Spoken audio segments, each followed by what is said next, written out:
시청자 여러분 안녕하십니까? 마켓 시그널 시작합니다. 이주혜입니다. 조민재입니다. 네, 이 존 윌리엄스 뉴욕 연은 총재가 금리를 인하할 것이다라고 시사하면서 이 투자자들은 12월 FOMC 회의에서 금리 인하 가능성에 조금 더 무게를 두게 됐습니다. 금요일장은 이에 힘입어 반등을 보였는데 1% 안팎의 상승세가 나타났습니다. 이번 주에도 ADP 민간 고용 지표가 발표가 있다는 점 참고하셔야겠고요. 빅테크 가운데서는 혼조를 보였는데 이 안에서도 알파벳이 3%가 넘게 오르면서 시가총액 3위에 올랐습니다. 뿐만 아니라 엔비디아도 장중에는 4%대 약세를 보였지만 이 미국 트럼프 정부가 중국 H200 칩에 대해서 이 엔비디아의 수출 허가를 검토하고 있다는 소식에 다행히도 종가 기준으로는 낙폭을 줄였습니다. 덕분에 3대 지수 반등했었던 지난 금요일 잠시 후에 자세한 소식 알아보도록 하겠고요. 마켓 시그널 본격적으로 출발합니다.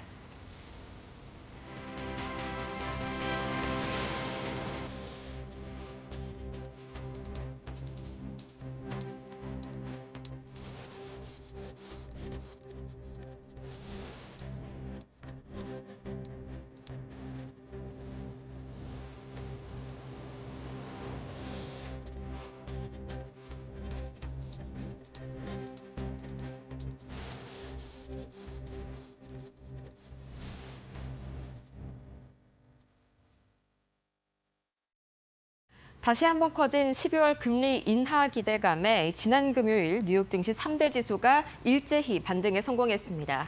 다우지수는 1% 이상 오르면서 가장 큰 상승폭을 기록했는데요. 이 중소형주들이 대형주들에 비해서는 금리 인하에 대한 수혜감이 더 높기 때문에 중소형주들의 강세가 다우지수의 상승을 이끌었고요. 나스닥 지수는 빅테크들이 약간 흔들리면서 0.8% 상승, S&P 500 지수는 0.98% 상승, 나란히 키높이가 큰 차이가 나지는 않았던 지난 금요일이었습니다. 그렇다면 과연 이날 시장의 자금 흐름은 어떻게 흘러갔는지 바로 히트맵 통해서 만나보시죠. 초록불이 상승불이고요. 또 빨간불이 하락불입니다. 전반적으로 보시자면 이 중소형주들의 확실히 이 상승불, 초록불이 켜져 있다는 점이 눈치가 보이실 거고요. 또 이어서 오라클이 굉장히 독보적으로 하락불을 켜고 있습니다. 계속해서 회사채를 찍어내고 있는 오라클인데 이번에도 또다시 회사채를 추가 발행한다는 소식이 시장에 불안감을 안겨줬기 때문이고요. M7은 다소 혼조세를 보였습니다만 이렇게 아마존과 또 애플, 구글과 같이 소비재 성격이 강한 M7 종목들이 유달리 강세를 보였습니다. 특히나 구글은 약 3.5%가량 제미나이 3의 호평에 힘입어서 큰 폭으로 올랐는데요. 그럼 과연 이 각각의 특징주들 어떤 이슈들이 있었는지 바로 보도록 하겠습니다. 잠시 후에 보도록 하겠고요. 이날 이 시장을 움직인 세 가지 이슈들, 바로 핵심은요. 금리 인하에 대한 기대감이 대폭 높아졌다는 겁니다. 이 시각 기준으로 12월 금리 동결보다 인하 가능성이 훨씬 압도적으로 높아졌는데 첫 번째는 바로 이 구원투수가 등장한 탓입니다. 연준 내의 2인자라고 불리는 존 윌리엄스 뉴욕 연은 총재가 금리 인하의 추가 단행 가능성을 시사하는 발언을 했기 때문이고요.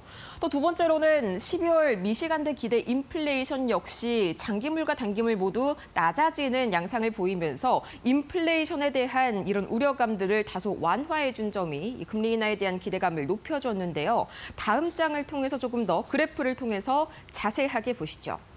우선 이날 시장을 가장 환호하게 만들었던 윌리엄스 총재, 이 뉴욕 연은 총재의 발언입니다. 가까운 시일 내에 금리를 추가 조정, 그러니까 인하할 가능성이 있고 인플레이션은 덜 심각한 반면에 고용 둔화가 뚜렷해졌다라고 발언을 했는데요. 이렇게 생각하시는 분들도 계실 겁니다. 이날 분명히 매파적인 발언을 한 연준 위원들도 있는데 왜 하필 이 사람의 말에 이렇게까지 주목을 한 것인가? 이 연은 총재들 중에서요. 뉴욕 연은 총재는 압도적인 영향력을 가지고 있습니다. 첫 번째로는 연준이 정책을 결정하게 되면 그걸 실무적으로 집행하는 게 바로 뉴욕 연은이고요. 이 12명의 지역 연은 총재 중에서 유일하게 고정적인 투표권을 가진 인물 역시 뉴욕 연은 총재입니다. 때문에 시장은 이 발언을 독자적인 개인의 의견이 아니라 파월 의장과의 협의를 통해서 미리 예고성 시사 발언을 한 것이다라고 신뢰감을 더욱더 실어준 것이고요. 또 좀 전에 말씀드린 미시간대 기대 인플레이션, 이 인플레이션 물가 상승에 대한 이 소비자들의 앞으로의 기대감을 나타낸 그런 수치인데요. 상당히 많이 줄어들었습니다. 단기물, 그러니까 1년물은 전월 대비해서 0.1%포인트 줄어들었고 또 5년부터 10년까지 장기물 역시 0.5%포인트 완화되는 흐름을 보이면서 공통적으로 인플레이션이 낮아지고 있다. 인플레이션 우려감이 덜해지고 있다라는 그런 이슈가 시장을 지배를 했습니다. 이 때문에 12월 금리 결정 확률을 보시자면요. 파란색이 동결 가능성이고요. 빨간색이 인하 가능성이니까요. 당연히 빨간색이 높아질수록 좋아지는 거겠죠. 보시자면 이 윌리엄스 총재의 발언 전까지만 하더라도 금리 동결 가능성이 압도적으로 높았는데요. 이 발언이 나온 직후에 보시자면 금리 인하 가능성이 전날에 39%에서 71.5%로 2배 가까이 껑충 뛰어 올랐습니다. 이 반면에 금리 동결 가능성은 현재로서는 30%에도 채 미치지 못하고 있는데요. 이 때문에 시장이 환호를 한 것이죠. 다시 한번 이전 이슈로 돌아가서요. AI 관련해서도 한 가지 호재가 있었습니다. 바로 이 연준의 제퍼슨 부의장이 전날에 나왔었던 이 리사쿠 기사의 고평가된 자산 가치가 하락할 가능성이 있다. 이 말을 정면으로 반박하는 그런 발언을 내세웠는데요. 현재 AI 붐은 닷컴 버블과 본질적으로 다르다면서 두 가지 이유를 내세웠습니다. 첫 번째로는 닷컴 버블의 정점 당시보다 PER, 그러니까 밸류에이션이 현재로서는 확실히 낮다라고 말했고요. 또 옛날에 닷컴 버블 당시에는 거의 1,000개에 육박하는 기업들이 관련 기업이라면서 우후죽순 난립했던 반면에 최근 들어서는 AI 관련 기업들이 약 50개가량으로 소수 정예를 꾸리고 있다는 점도 최근 들어서 이 고평가가 아니라는 점을 들었던 그런 근거가 됐습니다. 그렇다면 이 특징주들은 추가적으로 어떤 움직임 보였는지 바로 보시겠습니다. 구글이 약 3%대 강세를 보였는데 이 제미나이 3가 챗 GPT-5를 기술력 측면에서 압도하고 있다라는 그런 호평들이 이어지고 있습니다. 그 가운데 이 샘 알트먼 CEO가 자사의 메모를 남긴 것이 유출이 됐는데요. 그 내용을 보자면 구글의 AI가 오픈 AI에 이 역풍을 일으킬 수도 있다. 단기적으로는 러프한 시간을 보낼 수도 있다라면서 상당히 제미나이 3를 견제하는 그런 발언을 내놨습니다. 이 추론 능력에서도 상당 부분 제미나이 3가 앞서가고 있고요. 또 이 구글의 제미나이는 풀스택 AI입니다. AI 관련된 전반이 모두 구글이 하고 있는 사업 안에 녹아들어 있다는 점이 가장 큰 경쟁력으로 떠오르고 있는 것이죠. 추가적으로 애플도 이날 소비재 성격을 띈 만큼 M7 중에서 좋은 흐름을 보였는데요.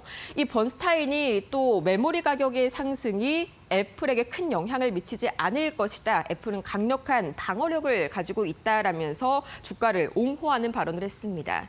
그 이후로 막대한 gross margin, 총 마진과 또 더불어서 장기적인 고객 계약에 묶여 있다라는 점을 들었고요. 이 때문에 메모리 가격이 급등하더라도 분기 EPS에 미칠 가능성은 0.3%에 그칠 것으로 내다봤습니다.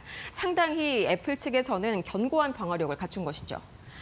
메타는 이날 0.85% 올랐습니다. 오랜만에 이 파트너십, 특히나 데이터 센터 관련 호재가 주가의 상방 재료로 작용을 한 날이었는데요.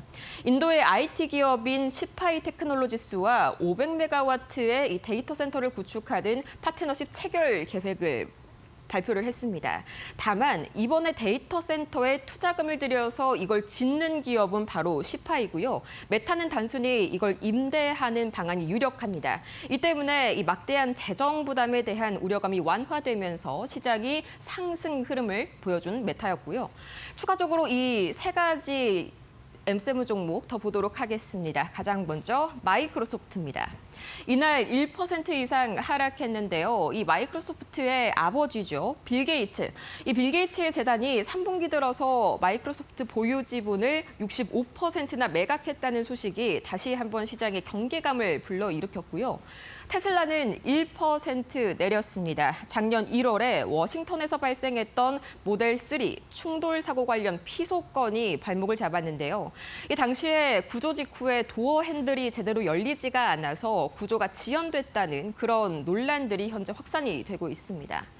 또 추가적으로 엔비디아는 장중에 약 4%대 약세를 보였습니다. 다만 그 상승폭을 드라마틱하게 좀 줄이는 모습이 나타났는데 트럼프 대통령이 장 후반 들어서 이 엔비디아의 H200 칩의 중국 판매를 승인할지에 대한 이 허용 여부를 검토 중이라는 소식이 이 하락폭을 상당 부분 줄이게 만들었습니다. 이 덕분에 약 1% 내외의 하락으로 마무리를 지은 엔비디아였고요. 추가적으로 제가 선정한 3개의 특징주들 보도록 하겠습니다. 가장 먼저 오라클, 종전의 히트맵에서 독보적으로 빨간불, 하락불을 켜고 있었죠. 이날 결국 5% 이상 하락 마감을 지었는데 이 전월에, 그러니까 10월 달에 이미 180억 달러의 회사채를 발행하면서 이 상당히 빅테크들의 자본 조달 논란을 불러온 바가 있습니다.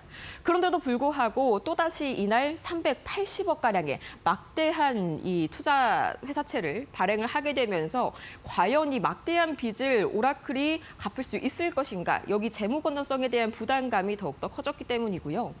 루시드, 이 전기차 기업이죠. 4.95% 이날 올라가면서 테슬라와는 희비가 엇갈렸습니다. 이 SUV인 그래비티의 저가형 모델 그래비티 투어링을 출시를 했기 때문인데 시작 가격이 79,900달러부터 굉장히 합리적인 가격으로 시작이 된다는 점에서 많은 기대감을 모아주고 있고요. 7인승 모델이라는 점 참고해 보시면 좋을 것 같습니다. 이어서 일라일릴리는 1.57% 크게 상승을 하면서 제약업체로서는 최초로 실총 1조 달러를 돌파한 기업이 됐는데요. 이 마운자로와 젯바운드 등 비만 치료제의 수요 확산과 더불어서 또 정부로부터의 지원 확대가 지금까지 주가의 폭발적인 상승을 이끌었습니다. 그렇다면 이 과연 매크로 흐름들은 어떻게 움직이고 있을지 이 시각 매크로 보도록 하겠습니다. 가장 먼저 국제유가 WTI는 2%가량 큰 폭으로 내렸습니다. 배럴당 57달러 선에서 움직이고 있는데 이 계속해서 우크라이나와 또 러시아 간에 이런 잡음들이 들려오고 있는 가운데 트럼프 대통령이 이런 발언을 남겼습니다. 현재 이 우크라이나 측에 상당 부분 평화안을 수용할 것을 공식화하라는 그런 압박을 하고 있다. 이런 보도가 이어졌는데 이 때문에 공급 재개에 대한 우려감이 다시 한번 줄어들게 되면서 국제유가는 약화되는 움직임이 나왔고요. 원달러 환율은 여전히 1,470원대에 고착화되고 있습니다. 원화의 실질 가치가 지난 2008년 금융위기 이후로 거의 16년 만에 최저치를 기록을 했는데 이 가장 최근의 이슈로는 외인의 대규모 순매도도 한몫했습니다. 이 지난 금요일 우리 코스피 시장에서만 외인은 3조 원 가까이 매물을 팔아냈고요. 11월 달 한 달간만 해도 벌써 누적으로 12조 원 가까이의 순매도를 보인 그런 외인입니다. 거기에 더해서 이 지난 금요일이었습니다. 일본의 다카이치 사나이 총재가 팬데믹 이후로 역대급 규모의 재정 부양 정책을 발표를 했는데요. 이 때문에 일본의 재정 문제에 대한 우려감이 커지면서 엔화가 약세를 보였고요. 원화도 이에 동조해서 하락하는 움직임이 나타났습니다. 계속해서 환율을 짓누르고 있는 두 가지 이슈였고요. 비트코인은 3.52% 상승률로만 보자면 약간의 반등세를 보였지만 너무 많이 떨어져서 현재 반등을 한 겁니다. 87,000달러 어느덧 이 선까지 내려가고 말았는데 현재 옵션 시작은 이 비트코인의 하방 지지선을 85,000달러에서 82,000달러 가량으로 낮춰 잡고 있습니다. 현재 나스닥100과의 동조율이 상당히 커져가고 있는 비트코인인데 시장이 지금은 비트코인을 해지 수단이라기보다는 하나의 위험 자산으로 인식하고 있다라고 해석을 하시면 되겠고요. 금 가격은 반대로 금리 인하 가능성이 높아지면서 0.48% 상승했습니다. 반면에 다시 한번 금리 인하 기대감이 큰 폭으로 오르면서 미국채 10년물과 2년물 등 국채 금리는 하락하는 움직임이 나타났습니다. 그렇다면 과연 이 지금 이 시각 뉴욕 증시 이 지난 금요일의 이슈를 어떻게 해석하고 있을지 바로 분위기 보도록 하겠습니다. 김상윤 뉴욕 이데일리 특파원 만나보도록 할 텐데요. 어서 오세요. 네, 김상윤 이데일리 뉴욕 특파원입니다. 네, 사실 12월 FOMC 저는 뭐 당연히 특별한 이슈가 없기 때문에 동결로 가지 않을까 좀 상당히 실망을 하고 있었는데 구원 투수가 등장을 했었죠. 뉴욕 여는 총재. 이 사람의 발언이 특별히 또 다른 지역 총재들에 비해서 파급력이 큰 것 같습니다.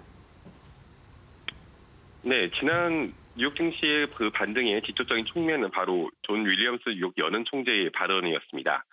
그는 노동시장이 약화되고 있고 물가 상승 위험은 완화되고 있다며 추가적인 정책 조정, 즉 금리 인하가 근접한 시점에서 검토될 수 있다고 언급했습니다.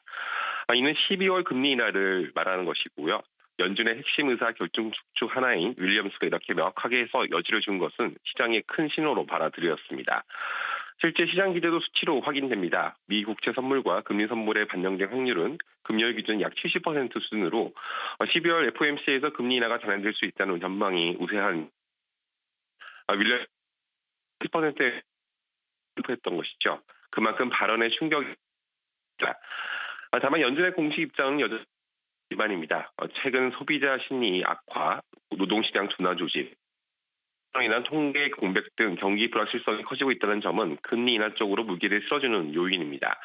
반면 서비스 물가와 임금 상승 압력이 꺾이지 않고 있다는 점은 연준이 섣불리 확정적인 메시지를 내지 않는 이유이기도 합니다. 실제 수장 콜린스 보스턴 연은 총재는 정치에는 높은 고 로린 오건 댈러스 연은 총재도 10월 인하에도 반대했을 것이라는 선을 긋고 있습니다. 이런 이유로 팔 목소리 여전하게 연준 수뇌부들이 지역 연은 총재들은 어떻게 안건이 될 것으로 보입니다. 네, 실제로 말씀을 주신 대로 이날 연준 위원들 중에서는 매파적인 메시지를 던진 위원들도 상당히 존재를 했었죠. 다만 이 뉴욕 연은 총재의 발언이 주목을 받는 점은 이게 연준 수뇌부, 그러니까 파월 의장과의 협의가 어느 정도 된 발언이라는 점이 다시 한번 시장의 기대감을 끌어올리고 있는 것 같습니다. 그럼에도 불구하고 이번에 상승세, 그러니까 반등세가 쭉 지속이 될지는 과연 가능할지 저는 좀 약간 의문이 드는데요. 뉴욕 증시에서도 약간 비슷한 변동성 장세가 앞으로 유지가 될 것이다. 이렇게 보고 있을까요?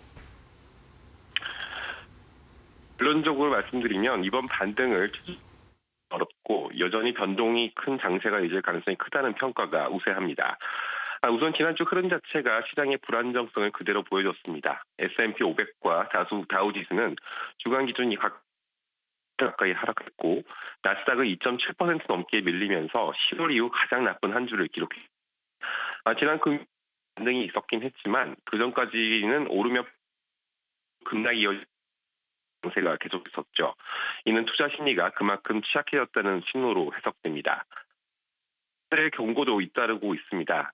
인터랙스의 스티븐 소스닉 전략가는 최근의 반대가 아니라 매우 덧없는 것에 기대고 저가 매수라기보다는 올라가는 모델을 하고 있고 이런 장세는 되돌림이 빠르게 변동성을 더 키울 섹터 흐름도 이를 뒷받침합니다. 기술주나 비트코인 같은 위험 자산에서 빠져 수재, 헬스케어 같은 방어주로 한 달 기준 두 섹터는 각각 2%, 7% 넘게 올랐지만 전체는 오히려 했습니다. 기술주에서 차익을 실현하고 방어 쪽으로 하는 움직임이 나타난 것입니다. 반등이 나타났다고 해도 시장의 근본적인 불확실성이 해소된 것은 아닙니다. 연준의 정책 방향은 여전히 데이터에 달려 있고 노동 소비 심리 약화 그리고 셧다운 여파 등은 변수로 그대로 남아 있습니다. 여기에 연말을 갈수록 유동성이 줄어들 가능성까지 감안한다면 짧은 기간 안에 급등, 급락이 반복되는 장세가 이어질 공산이 크다는 분석이 있습니다. 네, 어쩌든지 간에 지금의 변동성이 앞으로 좀 연말까지는 지속이 될 것이다라는 게 주요 골자인데 이 두 가지의 이슈들이 크게 큰 맥을 자리하고 있는 것 같습니다. 첫 번째가 12월 금리 인하고요. 두 번째가 AI 거품론, 이 AI 수익화 논란인데 여기에 대한 이 월가의 시선 아직까지도 여전히 의심의 눈초리가 여전하죠. 네, 그렇습니다. 최근 흐름을 감안하면 AI 거품 우려에 다시 힘이 실리고 있다는 평가가 시장에서 우세해지고 있습니다. 첫째, 투자 규모가 너무 빠르게 비대해지고 있다는 점이 핵심입니다. 빅테크의 AI 설비 투자가 폭증하면서 JP모간은 2030년까지 산업 전반이 매년 6,500억 달러의 추가 매출을 올려야만 현재 투자에 대한 최소 수익을 낼 수 있다고 추정하고 있습니다. 즉, 현 투자 속도를 정당화하려면 상상 이상의 수익이 필요하다는 뜻이죠. 또한 기업 간 투자 공급망이 서로 얽히는 순환형 투자 구조도 등장하면서 한 기업의 문제가 연쇄적으로 벌어질 수 있다는 버블형 리스크 지적도 커지고 있습니다. 게다가 AI 기술이 실제 업무 환경에서 성과를 내는 비율이 여전히 매우 낮다는 연구 결과도 거품론에 힘을 실리고 있습니다. 물론 반대의 논리도 분명합니다. 사용자 확대와 기술 성능 개선 속도는 여전히 가파르고 있기 때문이죠. 챗GPT의 주간 8억 명 수준의 이용자를 확보하고 있고 기업들의 AI 도입 시도도 꾸준히 늘고 있습니다. 특히 엔비디아가 사상 최대 매출을 기록하는 등 일부 기업은 실제 수익을 내고 있어 완전히 실체 없는 거품 아닌가는 시각도 존재합니다. 정리하면 시장의 불안은 AI가 틀렸다가 아니라 이 속도와 비용을 감당할 만한 경제적 실익이 언제 나오느냐에 비롯된 것으로 향후 기업들의 수익화 속도가 확인되지 않는다면 거품론 쪽에 더 기울 수 있다는 가능성이 현재 월가의 대체적인 판단입니다. 네, 이제는 이전의 거품과 비슷한 그런 우려라기보다는 말 그대로 이 순환형 투자 구조, 막대한 투자 자금이 빅테크들끼리 서로 얽혀 있다는 게 사실상 시장의 가장 큰 고민인 것 같은데 이 때문에 전반적인 AI 관련 공급망을 다 가지고 있는 구글이 풀스택 AI로서 최근 각광을 받고 있는 것도 좀 여기에 있지 않을까 싶네요. 네, 지금까지 뉴욕 증시 이 자세한 마감 상황 김상윤 이데일리 뉴욕 특파원과 함께 정리해봤습니다. 좋은 말씀 고맙습니다. 네, 감사합니다. 지난주 금요일 뉴욕 증시 마감 상황 같이 보고 왔습니다.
글로벌 증시가 보내는 월가의 신호를 알아보는 월가 시그널 출발합니다. 첫 번째 소식입니다. 미국 소비자들의 체감이 이 경기에 대해서 11월에 악화하면서 역사적 최저 수준에 근접했습니다. 미시간대에서 발표한 11월 소비자 심리 지수는 50일로 전월 대비 추가 하락했습니다. 특히 현재 경기 판단 지수는 통계 작성 이래로 최저치로 떨어졌습니다. 생활비 부담과 소득 둔화, 고용 불안이 동시에 압박되는 상황입니다. 개인 재정 평가 역시 2009년 금융위기 직후 수준으로 후퇴했습니다. 향후 실직 가능성을 우려하는 비율도 2020년 7월 이후로 최고치입니다. 계속 실업수당 청구 건수도 4년 만에 최고치를 기록하며 재취업 환경이 빠르게 약화되고 있습니다. 높은 물가에 대한 피로감은 여전한 가운데 단기 경기 전망과 내구재 구매 여건도 사상 최저 수준을 기록했습니다. 고소득, 저소득 가구 간 소비 여력 격차도 더욱더 벌어지고 있습니다. 미국 연준이 12월 FOMC를 앞두고 현재 내부 의견이 팽팽하게 갈리고 있는 가운데 존 윌리엄스 뉴욕 연은 총재가 금리 인하를 시사하는 발언을 내놓았습니다. 12월 금리 인하를 두고 연준 내부의 의견이 팽팽히 갈리는 가운데 존 윌리엄스 뉴욕 연은 총재가 기준금리를 가까운 시기에 추가 조정할 여지가 있다며 인하 가능성을 시사했습니다. 또한 인플레이션 압력이 예상보다 완화되고 고용 둔화가 뚜렷해졌다는 점을 근거로 들었습니다. 발언 직후 12월 금리 인하 가능성은 하루 만에 39%에서 75%로 급등하며 시장 기대가 빠르게 회복됐습니다. 다만 이 연준 내부에서는 여전히 의견이 갈립니다. 고용 둔화와 물가 안정 사이의 고민이 깊어진 데다 연방정부 셧다운 여파로 핵심 경제 지표 발표가 취소, 지연되면서 판단이 더욱더 어려워졌기 때문입니다. 실제로 파월 의장 체제에서 보기 드물던 반대표가 올해 크게 늘었고 최근 FOMC 결정은 번번이 만장일치에서 벗어났습니다. 한편 윌리엄스 총재의 발언 다음 날에는 보스턴 연은 이 수전 콜린스 총재가 추가 인하 반대 입장을 밝히면서 상반된 메시지를 냈습니다. 시장은 여전히 12월 결정을 동전 던지기 수준으로 보고 있습니다. 미국 행정부가 엔비디아의 GPU에 대한 이 중국의 수출 허용 여부에 대해서 검토하고 있다는 외신의 보도가 나왔습니다. 미국 정부가 엔비디아의 AI 칩 H200의 중국 수출 허용을 검토하고 있습니다. 외신에 따르면 이는 내부 초기 논의 단계로 최종 결정은 내려지지 않은 상태입니다. H200은 2023년 출시된 호퍼 기반 칩으로 최신 블랙웰보다는 낮지만 현재 중국에 수출 가능한 저사양 H20보다는 성능이 훨씬 높습니다. 이번 검토는 미중 간 긴장 완화 흐름이 반영된 조치로 해석됩니다. 트럼프 대통령은 최첨단 제품은 금지하되 중국이 엔비디아와 문제를 해결할 여지는 남겨두겠다고 밝힌 바 있습니다. 다만 H200의 수출을 허용하더라도 엔비디아의 중국 매출은 이미 제로 수준이며 중국의 자체 보이콧 이후 회복이 쉽지 않은 상황입니다. 이 보도가 나온 직후 엔비디아 주가는 상승하면서 한때 184.56달러까지 올랐습니다. 알파벳이 AI 버블 논란 속에서 나홀로 강한 상승세를 보이면서 시가총액 3위에 올랐습니다. 뉴욕 증시에서 알파벳 주가는 현재 시각으로 20일을 3.3% 오르면서 연일 신고가를 경신했습니다. 올해 상승률은 60%에 육박하며 메가캡 중 가장 높은 성과입니다. 주가 랠리는 차세대 AI 모델 제미나이 3 출시가 결정적이었다는 평가입니다. 제미나이 3 프로는 AI 모델 평가 사이트 LM아레나에서 1,501점을 기록하며 기존 1위 제미나이 2.5%를 뛰어넘었습니다. HL이 고난도 추론 테스트에서도 여타 모델을 크게 앞섰습니다. 특히 오픈 AI의 챗GPT-5 프로 대비 높은 추론 능력을 보였습니다. AI 기술력 재평가가 주가 기대감을 키우고 있다는 분석입니다. 여기에 버크셔 해서웨이가 알파벳을 신규 매수한 사실도 호재로 작용했습니다. 반면 마이크로소프트는 최근 고점 대비 약 13% 하락하며 AI 버블 우려에 영향을 받는 모습입니다. 알파벳은 7년 만에 다시 마이크로소프트를 추월하며 시가총액 3위 자리를 되찾았습니다. AI 경쟁이 기술주 판도를 다시금 흔드는 양상입니다. 테슬라가 2026년 유럽에서 자율주행과 관련한 공식 일정을 공식화했습니다.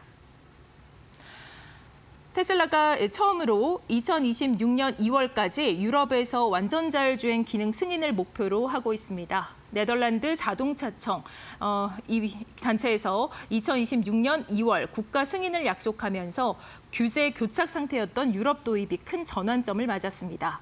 그동안 테슬라는 17개국에서 100만 킬로미터 이상 테스트를 했지만 이후에 규칙 기반 규정, 특히 UNR172가 이 신경망 기반 FSD 기술과 충돌해 출시가 막혀왔습니다. 이에 테슬라는 기술 수준을 낮추지 않고 특정 기능에 대한 EU 39조 면제 조항을 신청하는 전략으로 전환했습니다. 네덜란드 승인을 시작으로 EU 회원국 간 상호 인정 제도가 작동하면 다른 국가들에도 빠르게 확산될 전망입니다. 승인이 완료되면 네덜란드는 2026년 초 FSD를 제공하는 첫 국가가 되며 이후 유럽 전역으로 확장될 가능성이 높습니다. 이번 합의는 유럽에서 FSD 도입이 실제로 가시권에 들어온 첫 사례로 평가되지만 최종 EU 의결 절차가 남아 있어 일부 일정 변화 가능성도 남아 있습니다. 글로벌 증시가 보내는 신호들 알아봤습니다. 지금부터 신일섭 위원과 함께 자세하게 분석 들여다보도록 하겠습니다.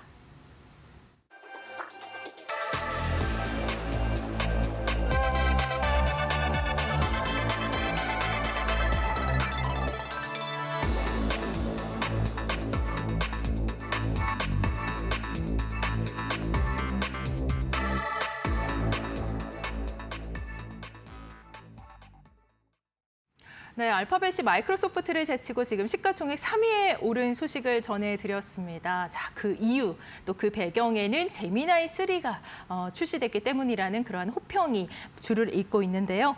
이 제미나이 3가 어느 정도로 강력한가요? 지금 LLM 제미나이 3, 그다음에 비오3에서 발전한 나노바나나라는 영상 편집 프로그램, 이 두 개가 지금 유튜브에서 압도적인 지지를 받고 있잖아요. 놀라울 정도의 지금 성능이고, 그래서 지금 제미나이 3 뭐 지금 여러 가지 지표들이 있는데 일단 그 제미나이 3 프로 이게 딥싱크랑 프로가 두 개가 나왔습니다. 이 기능이 대거 추가된 프로, 그다음에 추론 성능이 강화된 딥싱크 두 가지 라인업이에요. 근데 이제 프로가 조금 더 이제 우리가 아이폰을 보더라도 아이폰 프로가 이제 최첨단 사양이잖아요. 그래서 프로로 보통 비교를 합니다. 그래서 그 주요 지능 지표를 비교한 것들이 있는데 제미나이 3 프로 이게 73점 받았고요. GPT 5.1이 70점 받았습니다. 그 다음에 또 눈여겨볼 만한 게 여기 이게 사실은 보시면은 끝에까지 10위까지 가도요. 미국 아니면 중국이거든요. 여기서도 지금 사실 젠스랑이 왜 이 중국을 걱정하는지 아실 수가 있을 거예요. 각국이 다 소버린 AI라고 각국에서 뭐 지원하면서 AI 키우겠다고 했지만 우리가 얘기하는 유럽의 강대국 그 흔한 강대국 하나도 없습니다. 유럽은 AI 씬에서는 더 이상 강대국이 아닌 것이죠. 뭐 다른 데서도 어려움을 겪고 있지만 지금 AI 씬에서 완전히 배제됐습니다. 뭐 프랑스의 미스트랄이라는 거 이런 거 있는데 다 순위 밖이에요. 그리고 중국계 지금 두 개인가 껴 있어요. 지금 보시면. 근데 키미 K2라고 여기 세 번째 중국계 끼어 있거든요. 우리한테는 익숙하지 않죠. 우리는 쓰지 않으니까요. 그래서 못 쓰긴 하지만 그 정서상으로 쓰지 않잖아요. 그래서 키미 K2가 끼어 있고요. 앨런 머스크가 그렇게 자랑하는 XI의 그록 4가 지금 4위에 위치하고 있으니까 사실 중국 거에 뒤지는 지금 상황으로 나와서 자존심이 상하겠죠. 그 다음에 이제 이 그 엔트로픽의 자존심이자 오라클의 어떤 저기를 끌어낸 거죠. 클로드 4.5 소넷이 지금 위치하고 있습니다. 그 밑에도 다 GPT, 그록, 제미나이 이런 어떤 여러 가지 버전들이 있고요. 저 뒤로 가면 딥시크도 나와요. 그러니까 지금 키미라는 게 굉장히 뜨고 있다는 것이고 어쨌든 간에 제미나이 3 프로 버전이 지금 1등을 했다. 근데 뭐 여러 가지가 있죠. 근데 이 지금 뭐 주로 언론에 나오는 것들은 뭐냐면은 일단 시험을 봐서 되는 게 있고요. 근데 우리 그런 것들 우리가 그런 거 있잖아요. 수능 시험을 보는 게 있는데 수능 시험은 어떻게 보면은 물론 생각도 필요하죠. 근데 공부를 진짜 많이 하고 막 AI가 학습을 다 해서 EBS 교재부터 시작을 해가지고 모든 선생님들의 대학 수학능력 평가시험 향후의 그 문제 예측이라던가 과거의 시험을 다 공부해버린 거예요. 그래서 계속 만점을 받아요. 그럼 우리가 예를 들어서 그록이라던가 제미나이라던가 뭐 챗GPT라던가 다 만점 받으면 더 이상 평가를 할 수가 없잖아요. 그래서 상위의 게임을 만들었어요. HPE라고 휴머니티 그 라스트 저 이그잼이라고 마지막 시험을 네. 마지막 시험을 만들었어요. 그 제일 어려운 시험을. 근데 이제 그것조차도 AI가 학습을 계속하다 보면 다 학습해서 만들어 버릴 수가 있잖아요. 네. 그래서 아까 앵커님 말씀하신 그 LLM 아레나가 나온 거예요. 그건 뭐냐면 블라인드 면접 같은 거예요. 다 가려놓은 상태에서 네. 질문을 던져요, 면접자가. 네. 그래서 면접자가 질문을 던졌는데 그 사람의 뭐 학벌이라던가 뭐 이런 성적이랑 아무것도 모르는 블라인드 상태에서 그 답변만 받은 상태에서 답변 A가 좋아, B가 좋아, C가 좋아. 그걸 선택하는 게 LM 아레나예요. 그러니까 보통 이 여기서 나오는 것도 보면은 뭐 LM 아레나 리더보드에서 몇 점을 기록했니? 그거는 이제 답변 중에 마음에 드는 걸 선택한 거고요, 사용자들이. 그리고 아까 테스트를 보는 것들은 HL이라던가 뭐 이런 걸로 나옵니다. 그러니까 그 양쪽에서 다 만약에 저기 가치 평가를 좋게 받았다면은 완전 우위에 섰다고 볼 수가 있겠죠. 제미나이 3 프로가 지금 GPT 5.1이랑 클로드 소넷 4.5 이렇게 세 개 비교한 거 있거든요. 근데 뭐 여기서도 사실 자존심이 상하겠죠. 그록은 여기 상대평가 대상에 들어가지 않아 있거든요. 근데 제미나이 3 프로, 그다음에 이 엔트로픽의 클로드, 그다음에 오픈 AI의 챗 GPT 요 세 개 중에 이제 구글만 상장되어 있죠. 근데 세 개를 비교했을 때 거의 전 분야에서 제미나이 3 프로가 1등 했습니다. 딱 하나에서 클로드 소넷이 1위 한 거 딱 하나 있거든요. 0점 몇 차이로. 그거 제외하고는 전부 다 이 3대 장을 비교했을 때 가장 제미나이 3 프로가 앞서가는 지금 능력을 보여줬습니다. 네, 엄청난 또 능력이 있는 그런 인공지능이 나온 게 아닌가 싶습니다. 자, 이 제미나이의 선전에 대해서 가장 직접적인 영향을 받는 기업이 바로 오픈 AI일 텐데 이 오픈 AI도 가만히 있지는 않습니다. 이 오픈 AI의 CEO 샘 알트먼이 최근 발언을 통해서 좀 묘한 긴장감과 또 동시에 자신감을 피력을 했다고 하는데요. 어떤 맥락에서 좀 나온 얘기인가요?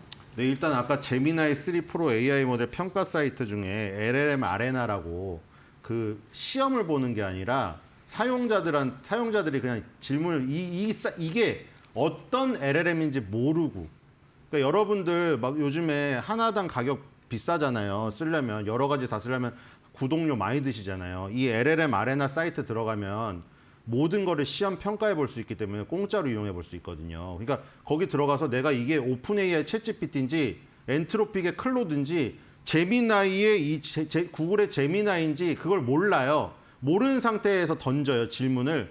옛날에 코카콜라, 펩시콜라 눈 가리고 마시게 한 다음에 그 평가한 거 아시죠? 그거랑 똑같거든요.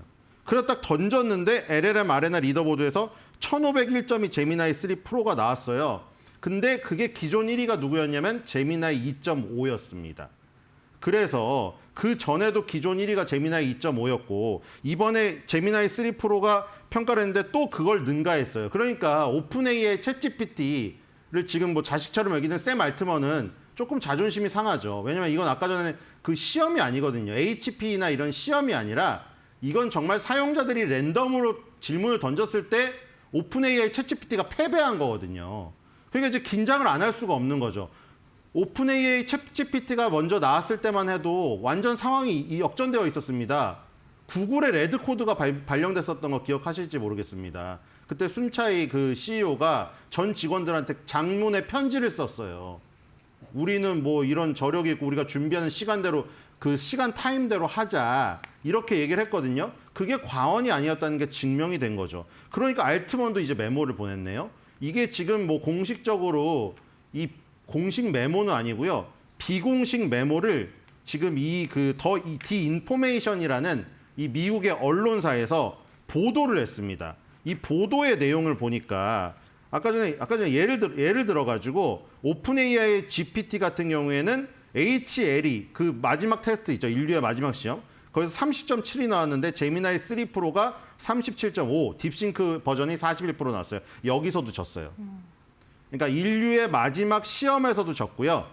그다음에 사용자가 랜덤으로 평가하는 GM 아레나에서도 졌습니다. 아레나에서 졌습니다. 그러니까 시험으로 보는 거나 면접이라는 거 다 패배한 거예요.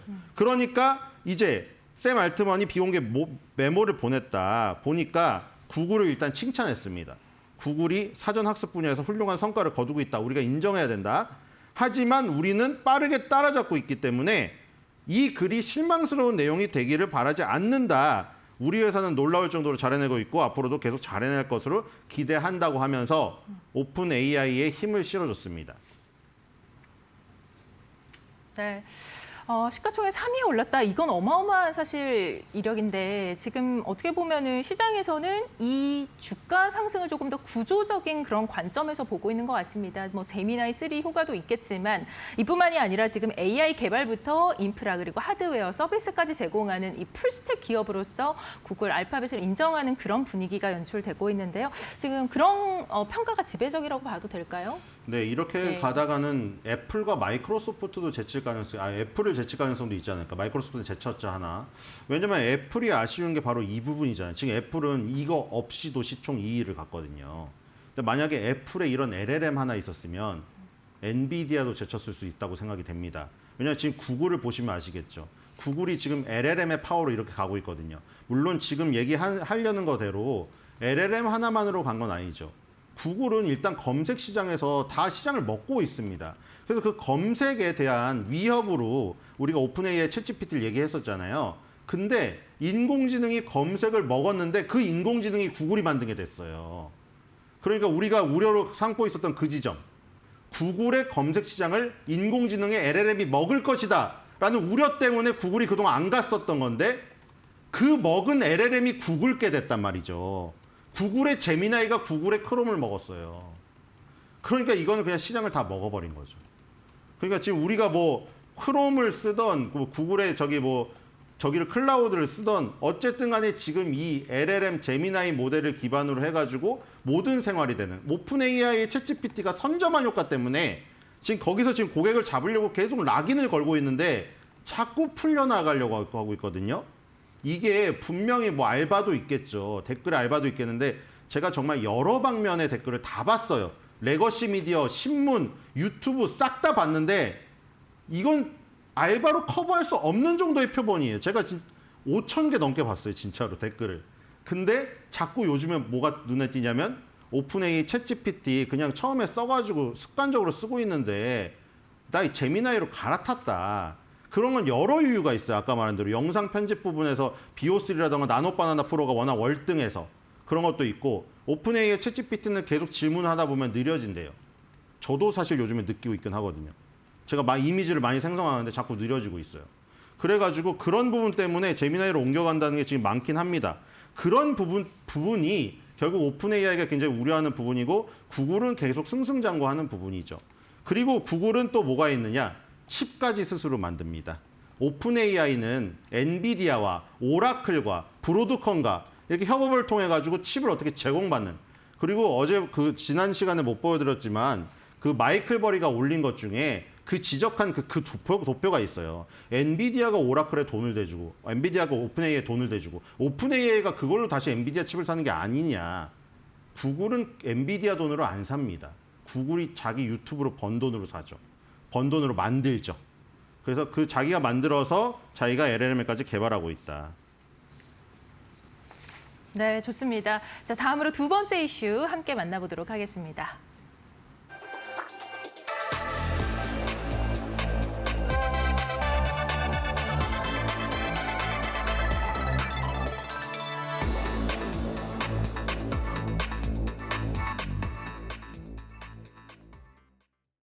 네, 유럽 시장에서 사실 뭐 테슬라 그동안 판매량을 좀 전해드린 바가 있는데 저희 월가 시그널에서도 이야기했던 바입니다. 바로 이 판매량이 좀 둔화되고 있다는 얘기를 전해드렸었거든요. 근데 그럼에도 불구하고 지금 뭐 유럽 쪽으로는 또 호재가 등장을 했습니다. 완전 자율주행 기능 승인을 내년에 목표로 하고 있다라는 내용입니다. FSD 승인 이슈가 뭐 단순한 이 기술 뉴스라기보다는 뭐 유럽에서의 좀 어떤 수요 회복에 있어서 좀 도움이 될 수 있는 그런 배경이 될 수 있을까요? 네, 도움이 돼야 될 텐데요. 지금 이 FSD가 결국에는 뭐 지금 다들 보는 테슬라의 높은 더 가치를 위해서 꼭 필요한 부분이잖아요. 더 이상 지금 전기차 판매량이라든가 테슬라의 사이버 트럭을 어떻게 할 수 있는 상황은 지금 지난 것 같습니다. 여기서는 무조건 FSD 아니면 옵티머스 로봇이 등장하지 않으면은 글쎄요, 좀 테슬라의 고점 돌파가 힘들지 않는가 그렇게 보이거든요. 지금 계속 돌파를 못하는 지점이 그게 안 나오고 있잖아요. 그럼 차라리 인공지능이 나오던가 인공지능신의 LLM이 지금 뭐 두각을 나타내던가 이건데 이게 없습니다. 그래서 FSD가 제일 먼저 나와야 되는데 어쨌든 유럽 쪽 중요하죠 지금. 왜냐하면 지금 계속해서 그 정치적으로 자극을 하는 바람에 어떻게 보면 절반의 소비자를 잃었다. 이런 얘기도 그때 나왔잖아요. 뭐 추산도 나왔잖아요. 몇백만 대의 그 손해가 있었다. 물론 그런 가정은 가정입니다만 실제로 손해가 있었을 가능성이 굉장히 크죠. 그런 연구가 나왔을 정도로. 그렇기 때문에 이제 FSD라는 어떤 새로운 그 형태가 나와가지고 테슬라의 전기차를 안 사더라도 FSD를 탑재한. 그러니까 예를 들어서 테슬라를 안 사더라도 FSD를 팔 수가 있거든요. 테슬라의 FSD를 테슬라에 장착하는 게 아니라 이 FSD라는 개념은 테슬라에 국한되지 않기 때문에 더욱더 포인트가 있는 겁니다. 네. 어떤 브랜드든 간에 테슬라의 FSD 소프트웨어를 살 수가 있는 것이죠. 그런 포텐셜이 있습니다. 예. 테슬라를 말씀하시는 게 이제 자동차 기업이라기보다는 FSD가 이제 확 현실화될 경우에는 플랫폼 기업으로까지 이렇게 인식을 할 수 있다 이런 이야기신 것 같습니다.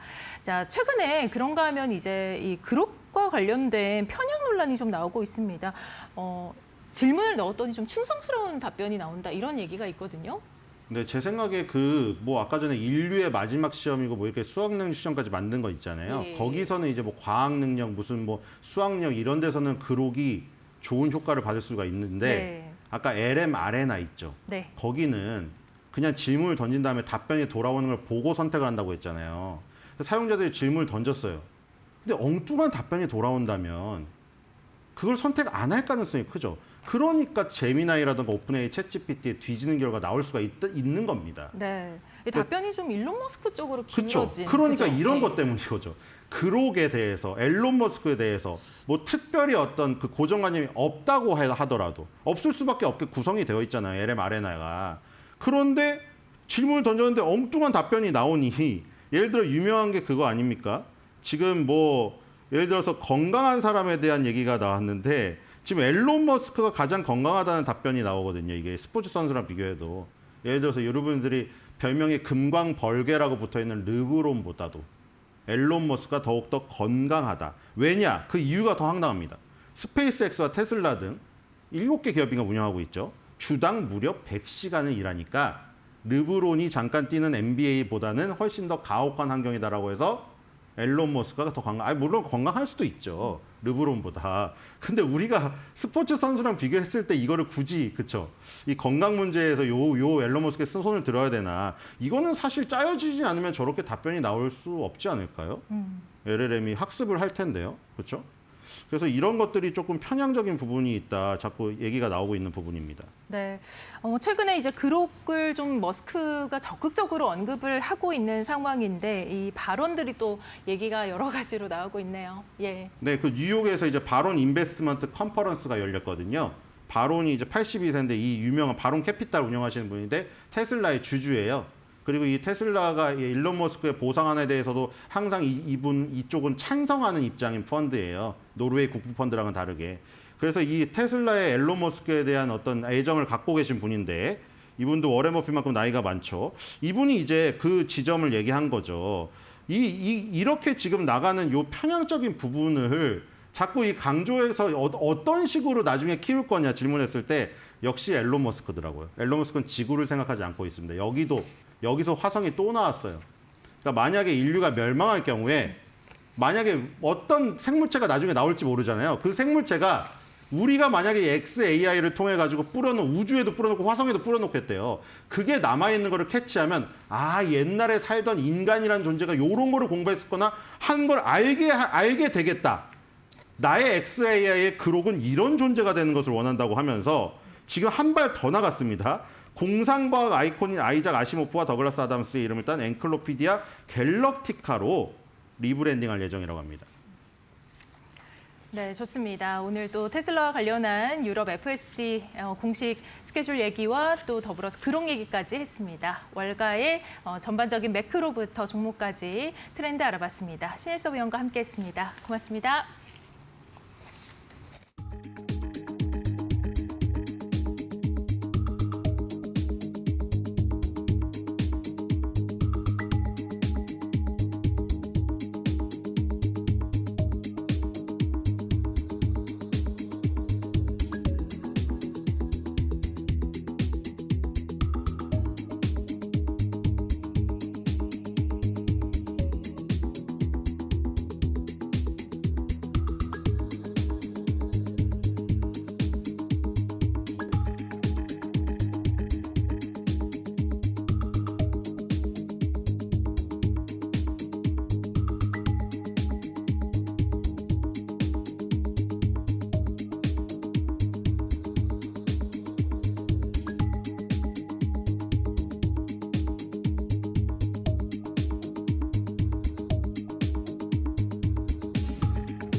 외신에서 주목하는 국내 이슈와 기업을 알아봅니다. 숨겨져 있는 투자 정보 드리는 히든 글로벌 시간. 오늘도 조호진 타키온 대표와 함께하겠습니다. 어서 오세요. 예, 안녕하세요. 네, 자, 첫 번째 헤드라인 만나보도록 하겠습니다. 자, 파이낸셜 타임즈의 보도입니다. 연준의 12월 인하 가능성을 존 윌리엄스 총재가 시사를 하면서 미증시가 반등했다라는 이야기입니다. 나스닥이 0.9%가량 그리고 S&P 500 지수가 1%가량 상승을 보였죠. 존 윌리엄스 총재가 단기 조정의 여지가 있지만 인하와 관련한 기대는 70%에 달한다. 이런 이야기를 또 내놓았습니다. 자, 미국의 증시가 3대 지수 모두 금요일에 이제 강보합으로 마감이 됐네요. 예. 예. 우리나라는 이제 하루 차이로 이제 반영이 되기 때문에 우리가 이제 금요일 날 엔비디아가 이제 실적을 호실적 내놨음에도 불구하고 우리나라에 비해서 아시아 증시가 다 지금 안 좋았습니다. 그 때문에 이제 미국 증시도 엔비디아가 올라갔는데 이제 아시아 증시가 안 올라왔으니까 우리도 좀 안 좋지 않을까라고 생각을 했는데 처음엔 좀 안 좋았어요. 안 좋아가지고 뭐 엔비디아가 3% 이상 떨어졌다가 좀 전에 이렇게 들으신 대로 이제 존 윌리엄스 뉴욕 페드 총재가 칠레에서 연설을 했는데 그 연설 내용 중에 이제 금리 인하가 안 된다고 얘기한 게 아니다. 금리 인하할 가능성이 있다. 여지가 있다라고 얘기했다는 발언이 이제 알려지면서 낙폭을 줄이셨습니다. 낙폭을 줄이면서 이제 좀 전에 들으신 대로 이제 강보합으로 마무리를 했습니다. 그러니까 오늘 우리 증시도 결국 우리나라 증시도 이제 반도체 섹터가 시총 1위 삼성전자, 2등 이제 SK하이닉스가 주도하기 때문에 특별히 이제 금요일 날 장세에서 SK하이닉스가 장중에 8% 이상 떨어지는 많은 이제 충격을 받으셨는데 그러면 이제 금요일 날 그 미국 증시가 이제 강보합 마무리를 했으니까 그 오늘 우리 증시도 그래도 기대를 할 수 있지 않을까라고 생각을 합니다. 네, 뭐 금요일에는 한숨을 돌렸지만 말씀하신 대로 또 우리 증시는 SK하이닉스, 삼성전자 모두 하락권에서 이제 마감이 됐고 더불어서 또 요즘 이 주가 차트 흐름을 보면 오전 10시에 주가가 좀 미끄러지는 그런 일이 있다라고 하네요. 예. 예. 그러니까 그 오전 10시 기준으로 참 우리나라가 예전에 그런 일이 빈번했습니다. 왜 그러냐면 우리나라가 중국이랑 교역량이 크다 보니까 우리는 이제 9시에 개장을 하는데 중국 시장은 10시 반에 개장을 하고 그래서 중국의 여러 지표가 나오면 그 지표에 따라 즉각적으로 반응한 적이 좀 많았습니다. 이제는 이제 중국과의 어떤 상관관계가 줄다 보니까 그 정도는 아니지만 특이하게 최근에 미국 증시도 9시 반에 개전했는데 10시나 11시에 접어들면서 갑자기 주가가 이제 급락하는 일이 많았습니다. 그래서 우리가 금요일 날 폭락하게 됐던 그 목요일 날 그 미국 증시를 보면 정확하게 이제 그 해당 지표를 알 수 있는데 차트를 보면은 정확하게 해맥 클리블랜드 페드 총재가 CNBC에 출연해가지고 당연히 금리 인하가 최고의 관심사니까 거기에 대해서 해맥 총재가 이제 부정적인 어떤 뉘앙스를 비쳤습니다. 인플레이션이 높다. 인플레이션이 높은데 우리가 뭐 굳이 내릴 필요가 있느냐. 신중해야 된다. 이런 얘기를 하면서 그 얘기가 전해지면서 이제 차트상으로 보면은 그 금요일 날 그 미국 시장으로 이제 그 주가가 바로 내려가는 것을 알 수 있습니다. 그래서 사실은 어떤 얘기가 나냐면 10시에 오전 10시를 갖다 주목하라. 비스퍼크 엠베스먼트라고 이제 금융기관이죠. 그곳에서 최근에 리포트도 냈습니다. 오전 10시에 사실 우리가 주목하고 조심해야 된다는 리포트인데 그분들이 말하는 이제 주요 계획을 보면은 금요일 날, 그러니까 보통 장 10시에 어떤 일이 발생하냐면 비트코인이 많이 떨어진다. 비트코인 떨어지면 비트코인에 따라서 이제 CTA라고 해서 일종의 이제 기계적 펀드 매도라고 보시면 됩니다. CTA가 매도로 돌아서고 CTA 매도가 그 쏟아지면은 장이 버티지 못하고 이제 내려간다. 이런 이제 개요입니다. 그러면 비트코인 왜 떨어지냐? 비트코인 철저하게 시장 유동성으로 이제 매도가 결정됩니다. 시장의 매수가 많아지면 비트코인 올라가고 시장의 유동성이 쪼그라들 것 같으면 비트코인이 떨어집니다. 그러면 시장의 매도 유동성 누가 공급하느냐? 페드가 금리를 인하할 것 같다. 페드가 금리 인하 안 할 것 같다. 이런 전망이 나오면 이제 그 유동성의 공급이 확대되느냐, 유동성 공급이 쪼그라드느냐 이렇게 결정됩니다. 그러니까 현재로서는 12월 달에 금리 인하가 안 될 것 같으니까 아까 제가 설명드린 대로 해맥 총재의 금리 인하에 대한 부정적인 발언이 나오면서 똑같이 그 비트코인이 떨어지면 이제 아까 말씀드린 이제 CTA 펀드가 매물이 쏟아지고 이것 때문에 이제 전체 지수가 이제 내려갔다. 그 내려간 여파로 아시아 증시, 우리나라부터 아시아 증시가 다 이제 매도했다. 이렇게 이해하시면 되겠습니다. 네. 방금 이제 유동성 공급과 관련된 얘기를 해주셨습니다. 최근에 이 주가 금리 인하와 또 유동성 공급에 의해서 움직이는 장세라고 말씀을 해주셨는데, 자 그렇다면 지금 반도체 섹터 같은 경우에는 지금 박스권에 있다고 봐야 될까요? 아니면 뭐 어떤 다른 양상을 보이는 걸까요? 예, 그러니까 지금까지 제가 말씀드린 것을 요약해서 본다면 시장의 식은 언제 실적에 좌우되는데 실적보다는 현재 12월에 이제 FOMC 열리기 전까지는 FOMC에서 만약 극적으로 드라마틱하게 이제 금리 인하가 된다면 한 번 더 주가가 뿜어내겠지만 그렇지 않은 과정에서는 실적보다는 이제 유동성이 금리 인하가 더 좌지우지하겠다고 보시면 되겠습니다. 그러면 실적은 어떻게 되느냐? 엔비디아의 AI 거품론이 있으니까 실적도 좀 꺾이는 거 아니냐, 실적도 정점을 찍고 내려가는 거 아니냐, 그런 어떤 일부에서 말씀하신 것도 있습니다. 지금 화면에 보이신 게 아까 제가 설명드린 건데 해맥 총재가 이제 그 목요일 날 11시, 현지 시간으로 11시에 이제 CNBC 나와서 금리 인하에서 부정적 뉘앙스를 갖다 비치니까 바로 주가가 마치 미끄럼틀 탔습니다. 이렇게까지 떨어질 수 있을까 싶을 정도로 미끄럼틀 탔는데 그렇다면 현재로는 이제 12월 FOMC 열리기 전까지는 단기 유동성에 대해서 주가가 영향을 받는다 이렇게 이해하시면 되겠고 하지만 실적 자체, 기업의 본질 실적 자체는 여전히 이제 반도체가 슈퍼사이클을 26년을 물론이고 27년까지 계속 뻗어날 것이다. 그러면 그에 맞춰서 이렇게 실적 장세가 아닌 유동성 장세라고 본다면 주가가 떨어질 때 오히려 그 현금을 갖다가 매수에 준비한 현금을 갖고 투자를 해서 해당 주식이 다시 이제 상승한다면 다시 이제 10%나 20%의 현금을 갖다가 다시 회수한 전략을 펼친다면 오히려 이번 장세가 나의 수익률을 극대화할 수 있는 그런 기회가 아닐까 싶습니다. 네. 그렇다면 이제 국내 종목에서도 SK하이닉스, 삼성전자 등도 이에 좀 동기화가 될 거라고 예상하시는 거죠? 예, 그렇습니다. 그러면 12월 이제 10일 날 FOMC가 열리는데 우리나라 시간은 12월 11일 날 FOMC 결과가 이제 발표될 거라고 봅니다. 현재로서는 그러니까 금리 인하에 대해서 부정적인 기류를 조금이라도 비친 분들 파월 의장 포함해서 현재로서는 이제 7대 5로 7이 이제 금리 동결, 5가 이제 금리 인하를 주장하는데 존 윌리엄스 총재의 발언 때문에 그 금리 인하 확률이 40% 갑자기 70% 오른 이유는 뭐냐면 윌리엄 총재와 페드 내에서는 형식적으로는 서열 3위인데 실질적으로는 뉴욕이라는 어떤 상징성 때문에 실질적으로는 페드의 2인자로 불립니다. 그러면 윌리엄 총재가 파월 의장과 교류 없이 그런 발언을 했겠느냐라는 추정 때문에 갑자기 금리 인하 확률이 70% 올랐습니다. 그래서 제가 아까 말씀드린 페드의 그 파월 의장까지 만약에 7대 5였는데 7에서 파월 의장이 금리 인하로 돌아선다면 실질적으로 인하 확률도 있다. 그런 관점에서 12월 10일이 중요한데 12월 3일부터 금리 인하 발표하기 전까지 한 주간은 블랙아웃이라 해서 페드의 주요 인사들이 발언을 하지 못하도록 되어 있습니다. 그러니까 12월 3일부터는 그래도 어느 정도는 좀 평안한 시간을 맞이하지 않을까 싶습니다. 그래서 12월 3일까지 어쩔 수 없는 업앤다운의 냉온탕 오고 가는 장세가 이어질 거라고 보고 12월 10일이 금리 인하가 최종적으로 끝난다면 결정이 난다면 그다음부터는 실적 장세가 본격적으로 이어지지 않을까 싶습니다. 네, 12월 3일을 좀 기점으로 제시를 해주셨습니다. 이 향후 금리 방향이 시장을 이끄는 그런 핵심 변수가 될 것으로 예상이 됩니다. 자, 두 번째 헤드라인 함께 만나보도록 하겠습니다. 폭스비즈니스의 보도인데요. 이 현대 기아차 33만 대가 이제 리콜됐다라는 이야기입니다. 원인이 어디 있나 봤더니 이 연료 탱크가 녹아서 연료가 새어나오는 그런 위험이 있다고 하네요. 사실 뭐 현대차 리콜은 이번이 처음이 아니지 않습니까? 예, 맞습니다. 예. 그 박스에서 이제 기아차, 현대차 합쳐가 33만 대 리콜을 했다라고 이제 보도를 했습니다. 리콜이라는 건 이제 그 도로연방교통청에서 리콜에서 보고서를 내게 됐습니다. 이거는 확정적인 거고 뭐 루머가 아닙니다.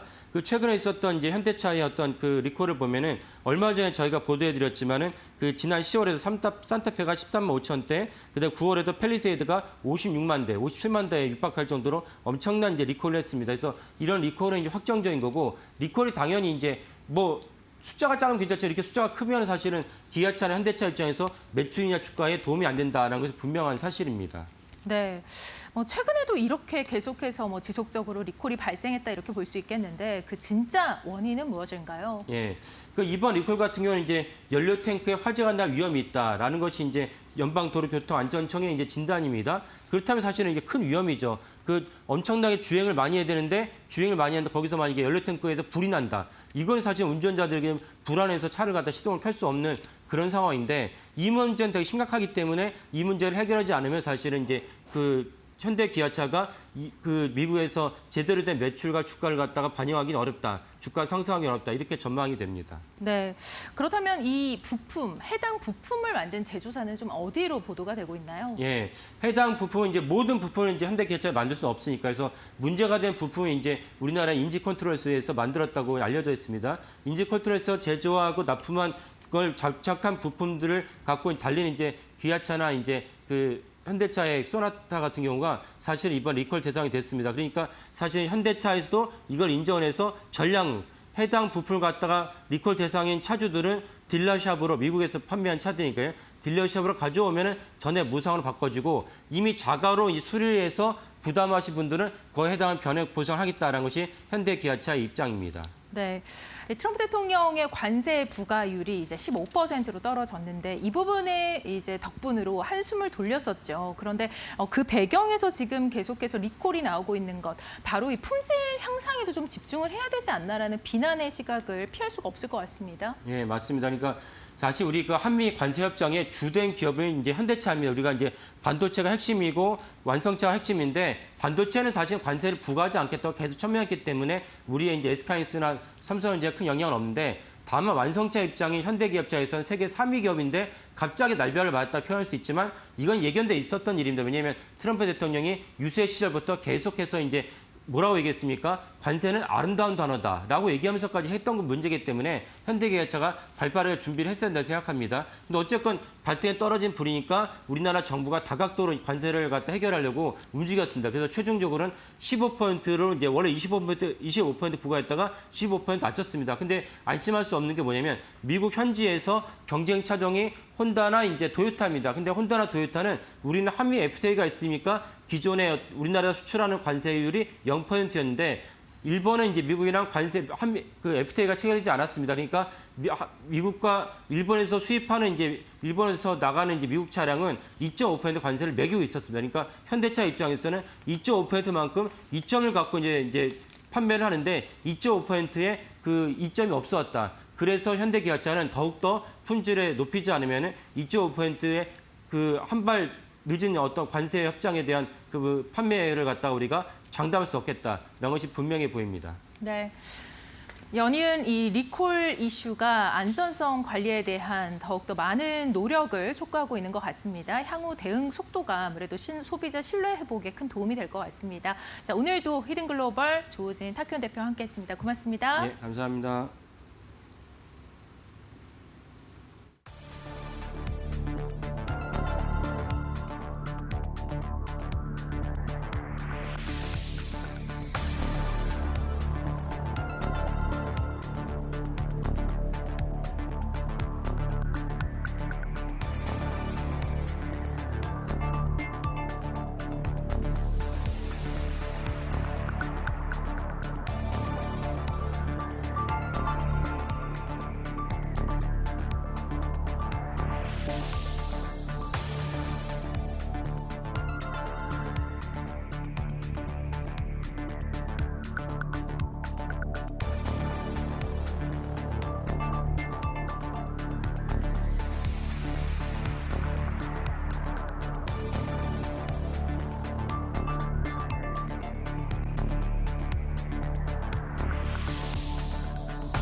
네, 여러분 주말 편하게 잘 쉬었습니까? 11월 24일 월요일입니다. 아유, 벌써 11월도 마지막 주입니다.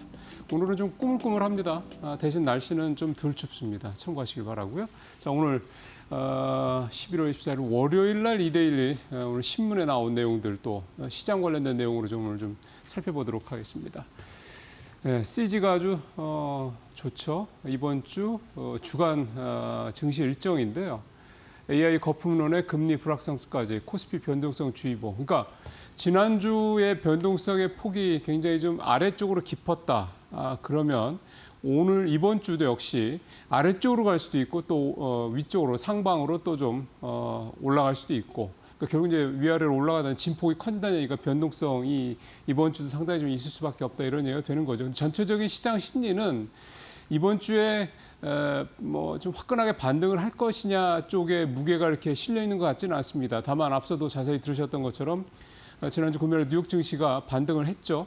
근데 좀 찜찜했던 게 이제 막판에 나스닥, 특히 이제 엔비디아가 좀 밀리면서 마감이 됐다라는 게 우리 시장에는 조금 더 글쎄요 좀 전체적으로 뉴욕 시장이 반등한 거의 효과를 아주 그렇게 좀 높게 가져가기 쉽지 않겠다라는 생각도 좀 들고요. 다만 이제 MSCI 한국 지수물 요거는 좀 플러스를 기록했더라고요. 크지는 않은데 그래서 오늘 일단 어느 정도 반등이 좀 나올 수 있지 않겠냐 이런 생각을 좀 해보면서 말씀을 좀 드려보도록 하겠습니다. 이번 주는 사실 미국 쪽에서 크게 볼만한 지표는 생산자 물가에서 PPI하고 뭐 소매 판매 정도인데요. 뭐 베이지북도 좀 있고 한데 CPI가 다음 주에 발표가 되다 보니까 이번 주에는 이렇게 파괴력 이렇게 있는 그런 경제 지표는 나오지 않는다. 다만 이 PPI 가지고 이제 결국 CPI를 유출을 할 수 있다는 점에서 이번 주 가장 중요하게 볼 지표는 PPI는 맞는 것 같습니다. 생산 물가 지수가 만약에 역시 또 전월 대비 뭐 또 전년 대비 이 수치가 시장에서 인플레에 대한 우려를 살 만큼 올라간다 그러면 역시 또 존 윌리엄스 뉴욕은 총재가 12월에 금리를 인하할 가능성이 높다라를 시사하는 뭐 그런 얘기는 했지만 시장의 심리는 에이 금리 못 내릴 것 같다라는 쪽으로 간다. 그러면 딱히 좀 시장의 반등 포인트가 나오기 쉽지 않을 수도 있는 거죠. 그래서 PPI는 이제 그런 부분을 가지고 아마 이번 주에는 여러 가지로 좀 분석을 하는 그런 내용들이 나올 것 같은데 잘 아시는 것처럼 지금 셧다운 때문에 미국에서의 주요 경제 지표들의 상황들이 이게 이제 얼마나 우리가 신뢰감을 갖고 볼 수가 있는 이 부분에 대한 부분이 있어서요. 참 더욱더 쉽지 않고 그래서 더욱더 12월에 금리와 관련된 부분들 뭐 고용지표가 9월 달에 나온 거 가지고 뭐 12월 달에 금리를 동결하네 뭐 내리네 이렇게 참 판단하기 어려운 거 아니겠습니까?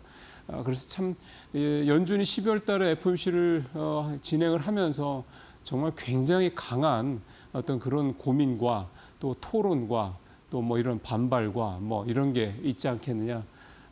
파월 의장의 의중이 또 그만큼 중요한 또 12월 FOMC가 될 것 같습니다. 이번 주에 국내에서는 이제 금통위가 있고요.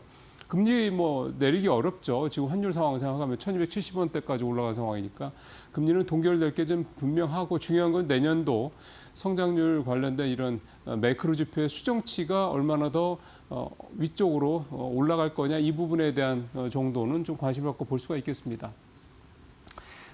여기서 하나 좀 더 추가를 해드린다 그러면 금리 부분은 좀 말씀드린 그런 상황이어서 사실 누구도 예측할 수가 없는 상황이에요. 존 윌리엄스 총재가 금리를 추가로 좀 내릴 수 있는 여지가 있다 뭐 이런 식의 어떤 해석이 되는 그런 얘기를 했다고 해서 금리를 내리기가 이렇게 쉬운 상황이 아닌 거죠. 앞서 말씀드린 그런 지표들의 통계가 지금 사실 셧다운 때문에 상당히 좀 헝클어진 상황이기 때문에 그런 부분도 있고 또 하나가 이제 이거는 좀 긍정적인 부분이라고 볼 수가 있겠습니다. 유동성 측면에서 봤을 때는 12월 1일부터 연준의 QT가 종료된다는 거 하나는 확실한 거고요. 이거는 굉장히 시장에 좀 의미가 있는 거고.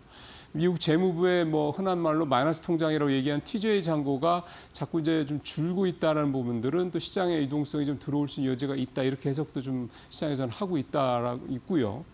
그래서 결국은 지금의 이런 시장의 그 약세는 단기 유동성의 그런 리스크가 계속 커지고 있다는 점 때문에 나온 거기 때문에 이 부분과 관련해서 뭔가 좀 어느 정도 얘기가 된다면 설사 연준이 금리를 12월에 동결을 하더라도 뭐 재무부의 TJ가 계속 줄고 그래서 시장에 돈이 들어오고 연준도 지금 벌써 QE 얘기가 슬슬 나오기 시작하거든요. 당장 올해는 아니지만 이런 부분들에 대한 어떤 방향성이 명확해진다 그러면 유동성 측면에서의 불안감이 줄어들면서 시장이 뭐 폭발적으로 V자 반등을 한다는 차원은 아니지만 바닥을 이제 확실하게 다질 수 있는 부분은 분명히 있다.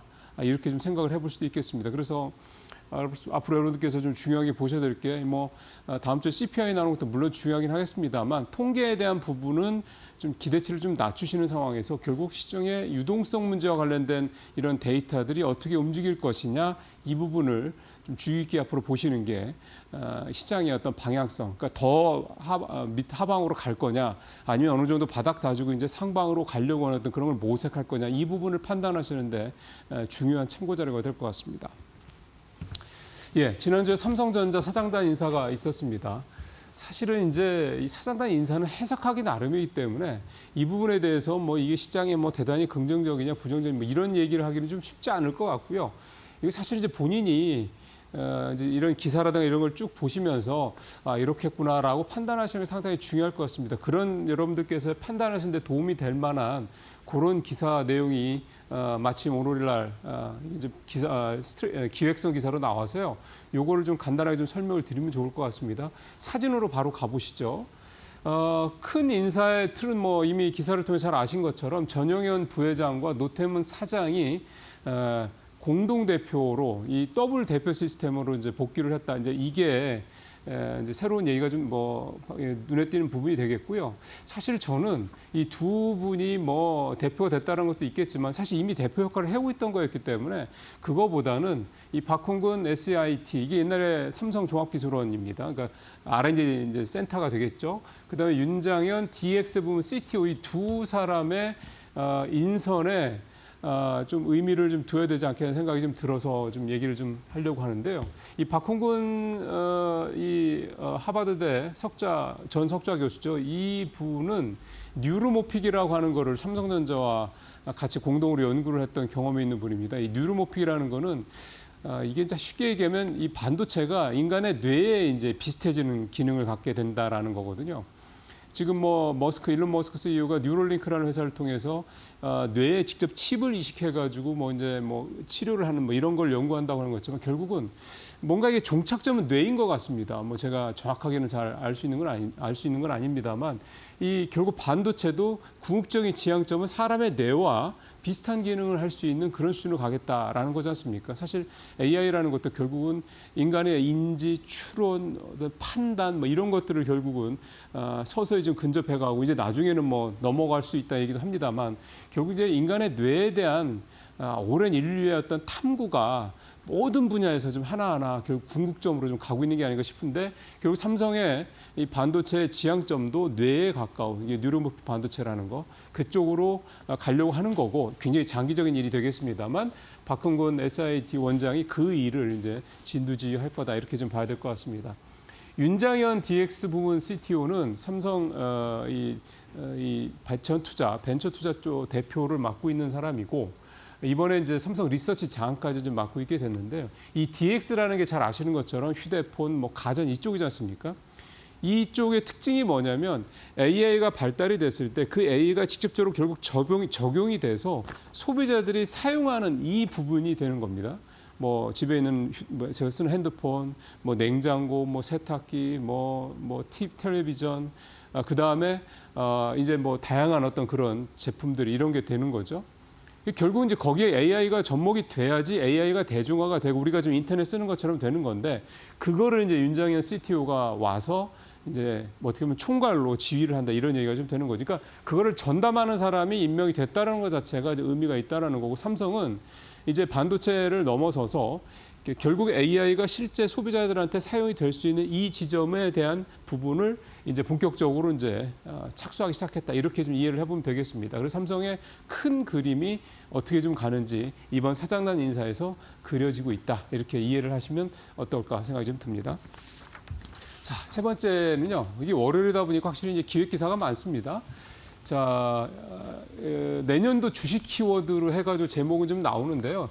한마디로 얘기하면 내년도에 이제 재테크 어떻게 하면 좋아요? 라는 질문을 가지고 국내 이제 5개 시중은행의 PB 팀장들, 이 중견 PB들을 이제 인터뷰한 내용들을 좀 종합해서 담아놓고 있습니다. 크게 보면 질문은 3가지죠. 원달러 환율, 국내 주식, 해외 주식, 그다음에 금 뭐 이렇게 좀 볼 수가 있겠고요. 이 화면에서 보시는 이 4분의 한마디로 요즘 잘 나가는 이제 PB 팀장들입니다. 이분들을 통해서 얘기를 좀 해봤는데 환율부터 좀 보시죠. 좀 환율도 좀 볼드체로 이렇게 굵게 표시를 해놓은 거는 그만큼 환율이 영향이 크다 이거를 이제 감안한 거라고 좀 보시면 될 것 같고 다 1,400원대 보시면 됩니다. 뭐 떨어져봤자 1,300원, 80원대니까 사실상 거의 뭐 1,400원 이게 이제 요즘에 뭐 자주 하는 얘기입니다만 뉴노멀화 되고 있다고 좀 봐야 될 것 같고요. 그다음에 이제 두 번째로 주식 쪽 보면 확실히 전체적으로 내용 읽어보시면 아시겠습니다만 올해보다는 상승폭이 상당히 크지는 않을 것 같다라는 얘기들을 하고 있습니다. 사실 올해 코스피가 60% 정도 그렇게 좀 올랐는데요. 지금 현재 70% 정도까지 올랐다 조금 이제 요즘에 조정받으면 내려오긴 했죠. 그러니까 대략 한 60에서 70% 정도 코스피 상승률이 유지된다고 쳤을 때 내년에도 이렇게 60% 70% 오를 수 있겠느냐? 그건 어렵다라는 거죠. 그러니까 올해 4,000포인트를 넘었고 내년에 5,000포인트를 가더라도 사실은 4,000포인트에서 5,000포인트 간다는 거 1,000포인트 올라간다는 얘기는 대략 뭐 한 20% 정도 이 정도 올라간다는 얘기가 좀 되는 거니까 20에서 25% 올라간다는 거죠. 그러니까 사실은 올해와 같은 이런 상승률을 보이기는 어렵다는 것도 사실 또 그게 맞고요. 그렇기 때문에 내년은 지수보다는 종목 중심의 장세가 펼쳐질 가능성이 높다 이런 얘기를 하고 있고 또 중요한 거는 그러면 반도체가 올해처럼 갈 거냐 아니면 그동안 좀 소외받았던 섹터들이 갈 거냐 사실 이거는 생각들이 좀 다른 것 같습니다.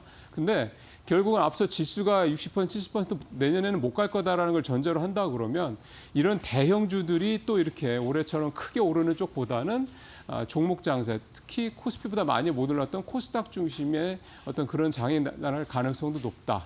이런 부분들을 좀 얘기들 좀 하고 있고요.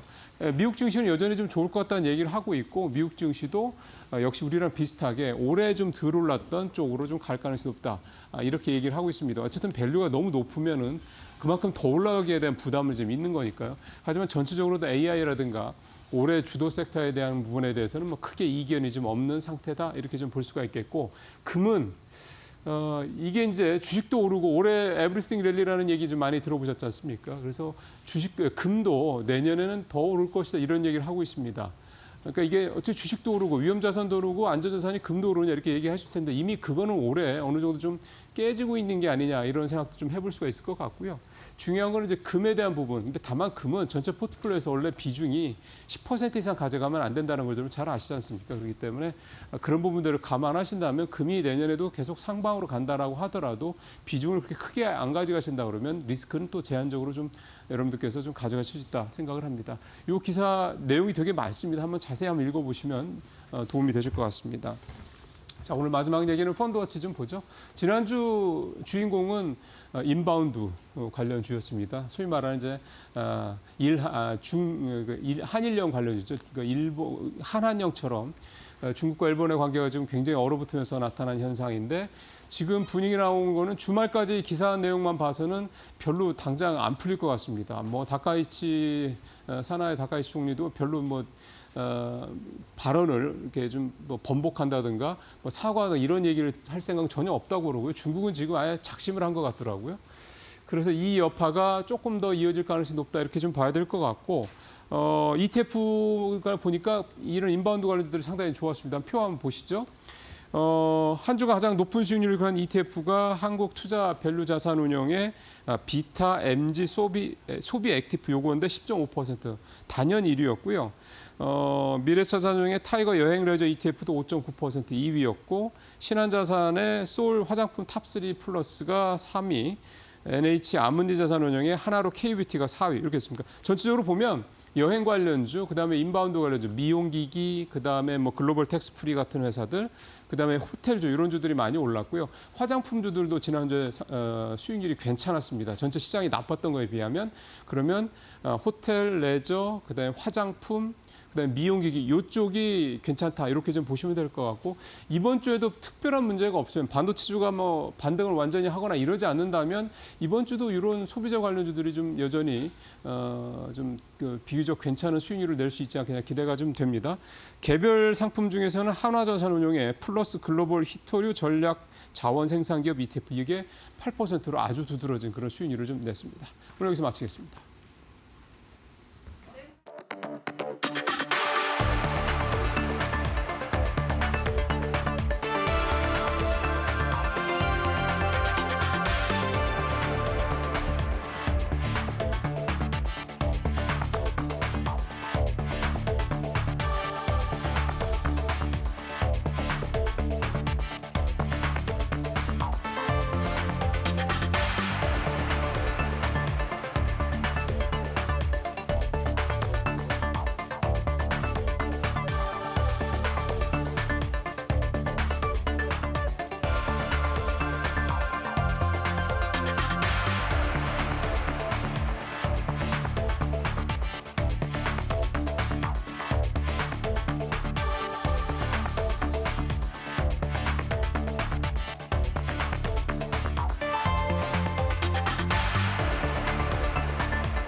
네, 지난 금요일 나스닥을 포함해서 3대 지수가 또다시 1% 내외 다시 한번 반등을 보였습니다. 정말 이게 하락장도 아니고 그렇다고 상승장도 아니고 역대급 변동성 장세를 보이고 있는데 이런 분위기 속에서 과연 이분들은 어떻게 대처를 할지 참 궁금했습니다. 이 대한민국에서 고액 자산가분들을 가장 많이 만나시는 이분 모셔봤습니다. 김대수 신한은행 프리미어 패스파인더 WM 추진부 팀장 모시고 이야기 나눠볼게요. 어서 오세요. 네, 안녕하십니까. 네, 정말 요즘과 같은 변동성 장세에 좀 힌트를 많이 주실 만한 분을 모신 것 같아서 오늘 참 기대가 큽니다. 우선 미장 지난 금요일 상황부터 한번 볼까요? 이제 연준 2인자가 깜짝 발언을 좀 해주면서 12월 금리 인하 기대감이 많이 올라갔는데 그럼에도 불구하고 엔비디아가 뭐 1% 내렸고요. 또 오라클도 뭐 5% 하락세를 보이면서 아직까지는 시장에 좀 AI 관련해서 수익성 논란이 여전한 것 같습니다. 좀 보니까 월가 주요 인사들도 생각이 다 다른 것 같던데 팀장님은 어떻게 보실지 궁금하네요. 네. 저희가 이제 분기를 맞이할 때마다 네. 분기를 관통하는 키워드를 좀 하나 꼭 만들고 있습니다. 키워드요? 네. 네. 이번 4분기 때는 이제 버블이라고 좀 정했고요. 버블이요? 네. 이 분명히 이제 버블 장세가 온 것 같긴 한데 네. 저는 이 버블 초기 단계가 아닌가 이렇게 좀 생각을 하고 있습니다. 과거에 이제 테크 사이클을 보면 네. 보통 한 5년 정도 지속이 되었습니다. 저희가 많이 아는 닷컴 버블도 5년 정도 됐고요. 네. 그 16년도 하반기부터 시작했던 우리 그 클라우드의 사이클도 한 5년 있다가 코로나 때 끝났습니다. 네. 이번 그 AI 사이클이 23년도 1월부터 시작됐다고 저희가 보고 있는데 그렇다면 23, 24, 25에서 지금 한 3년 정도 3년 지났고요. 됐네요. 네. 아직까지 2년 정도 좀 남아 있는 것 같습니다.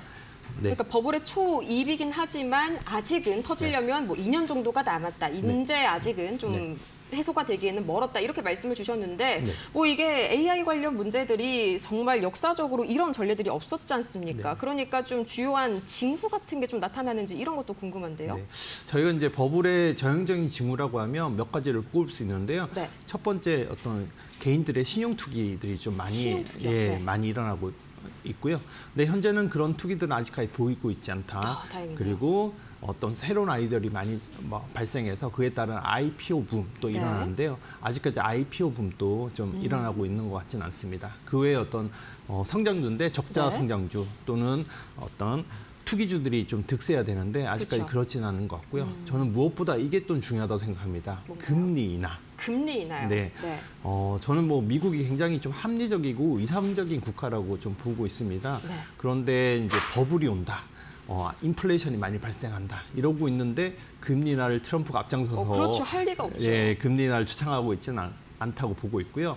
저는 이 버블이 좀 더 주의할 단계가 왔을 때는 분명히 이 금리 인하가 이제 종료됐던 시점, 그때를 약간 주목하고 있습니다. 그래서 그때까지는 이 버블 장세가 좀 유지되지 않을까라고 보고 있습니다. 그렇죠. 이 장세가 언제까지 가느냐가 중요한 건데 그게 이제 금리 인하 종료와 맞물려서 좀 같이 터질 수 있다. 새로운 또 지표로 삼아볼 수가 있겠네요.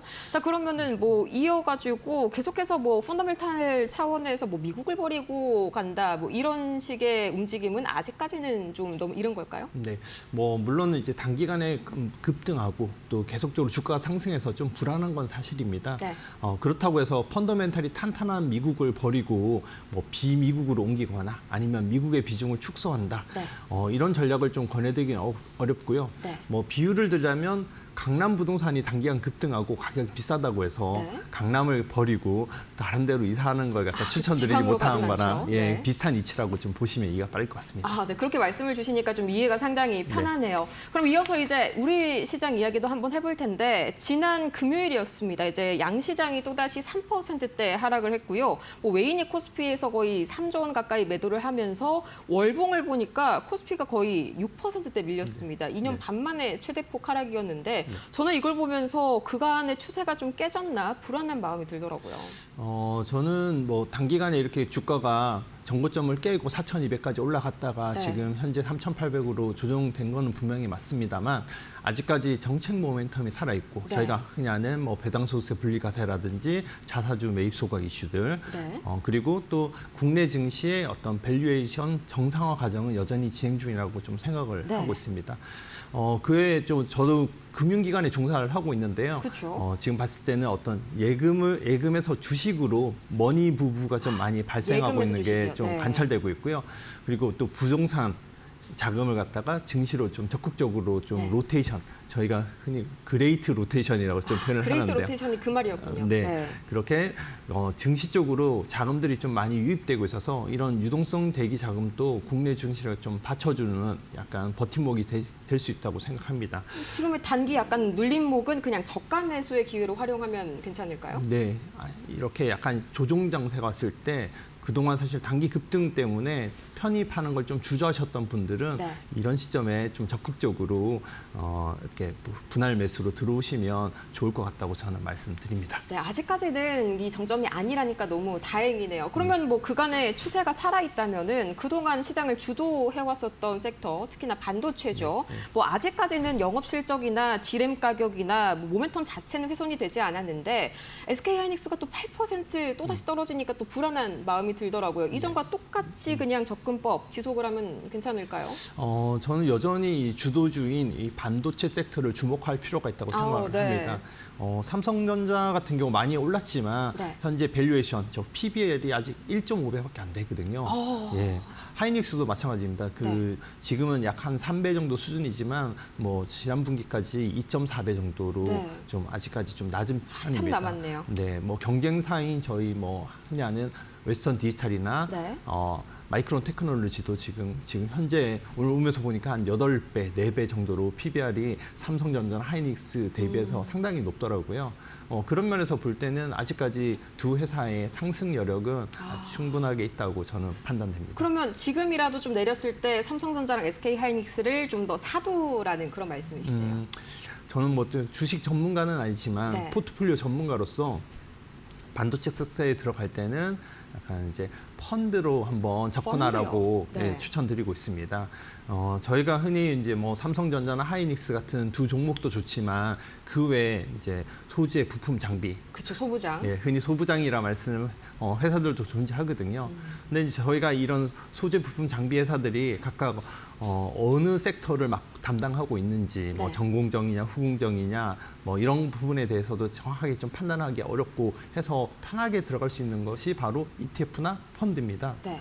근데 저는 이 펀드를 좀 추천드린 이유는 통상적으로 올라가는 순서가 있다고 합니다. 이게 삼성전자나 순서가요? 네. 하이닉스 같은 종합 반도체 회사가 먼저 올라가고 네. 그 위에 장비 부품 소재 순으로 올라갔는데 이 펀드 매니저들도 이 순서를 갖다가 알고리즘을 잘 알고 있어서 네. 그에 따라서 실적을 보고 조금씩 편입하는 플레이를 하고 있습니다.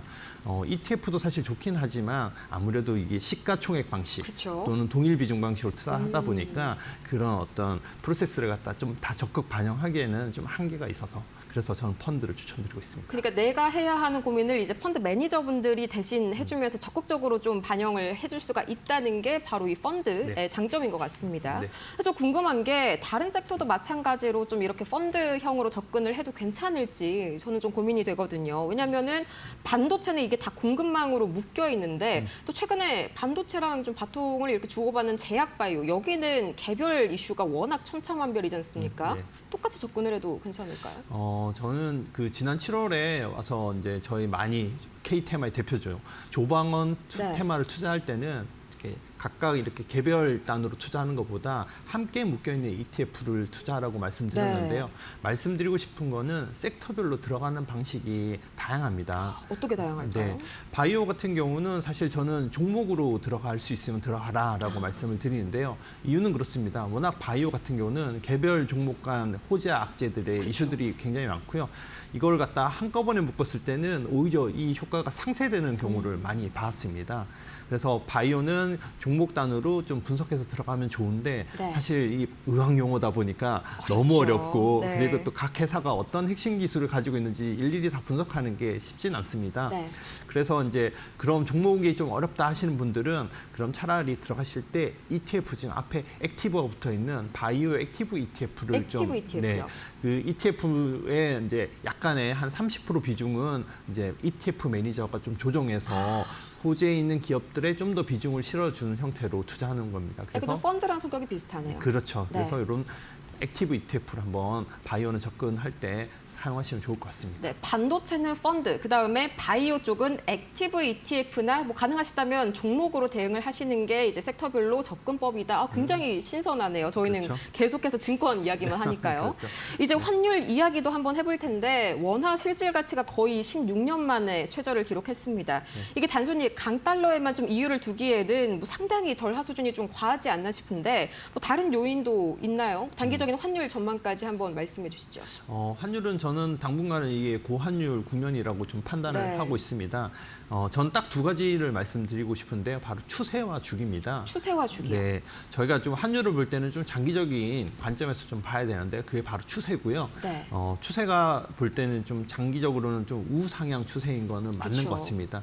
저희가 코로나 때는 한 1,200원대 환율을 유지하다가 그리고 얼마 전까지는 1,400원대 그리고 지금은 1,400. 네. 그래서 이제 어느 정도 1,400원도 익숙해진 것 같아요. 그래서 추세는 분명히 좀 올라가고 있는 추세다. 근데 여기서 또 하나 좀 아쉬운 거는 주기, 좀 짧게 보시는 이 주기 사이클도 지금 고환율 국면이라는 네. 말씀입니다.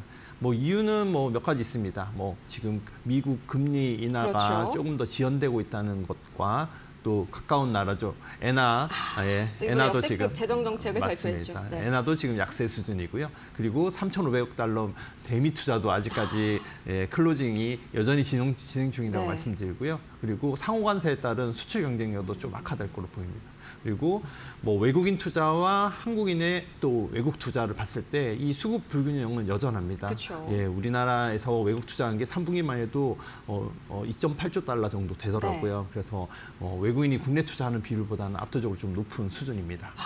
그래서 그런지 이제 환율이랑 코스피가 같이 이렇게 따로 가는 그 공식이 요새는 또 완전히 좀 깨진 것 같더라고요. 이제 좀 채권 이야기도 한번 해보고 싶은데 12월 금리 인하 기대감이 워낙 좀 급등을 하다 보니까 미국채 2년물의 경우에는 뭐 거의 주말 사이에 10bp 가까이가 떨어졌습니다.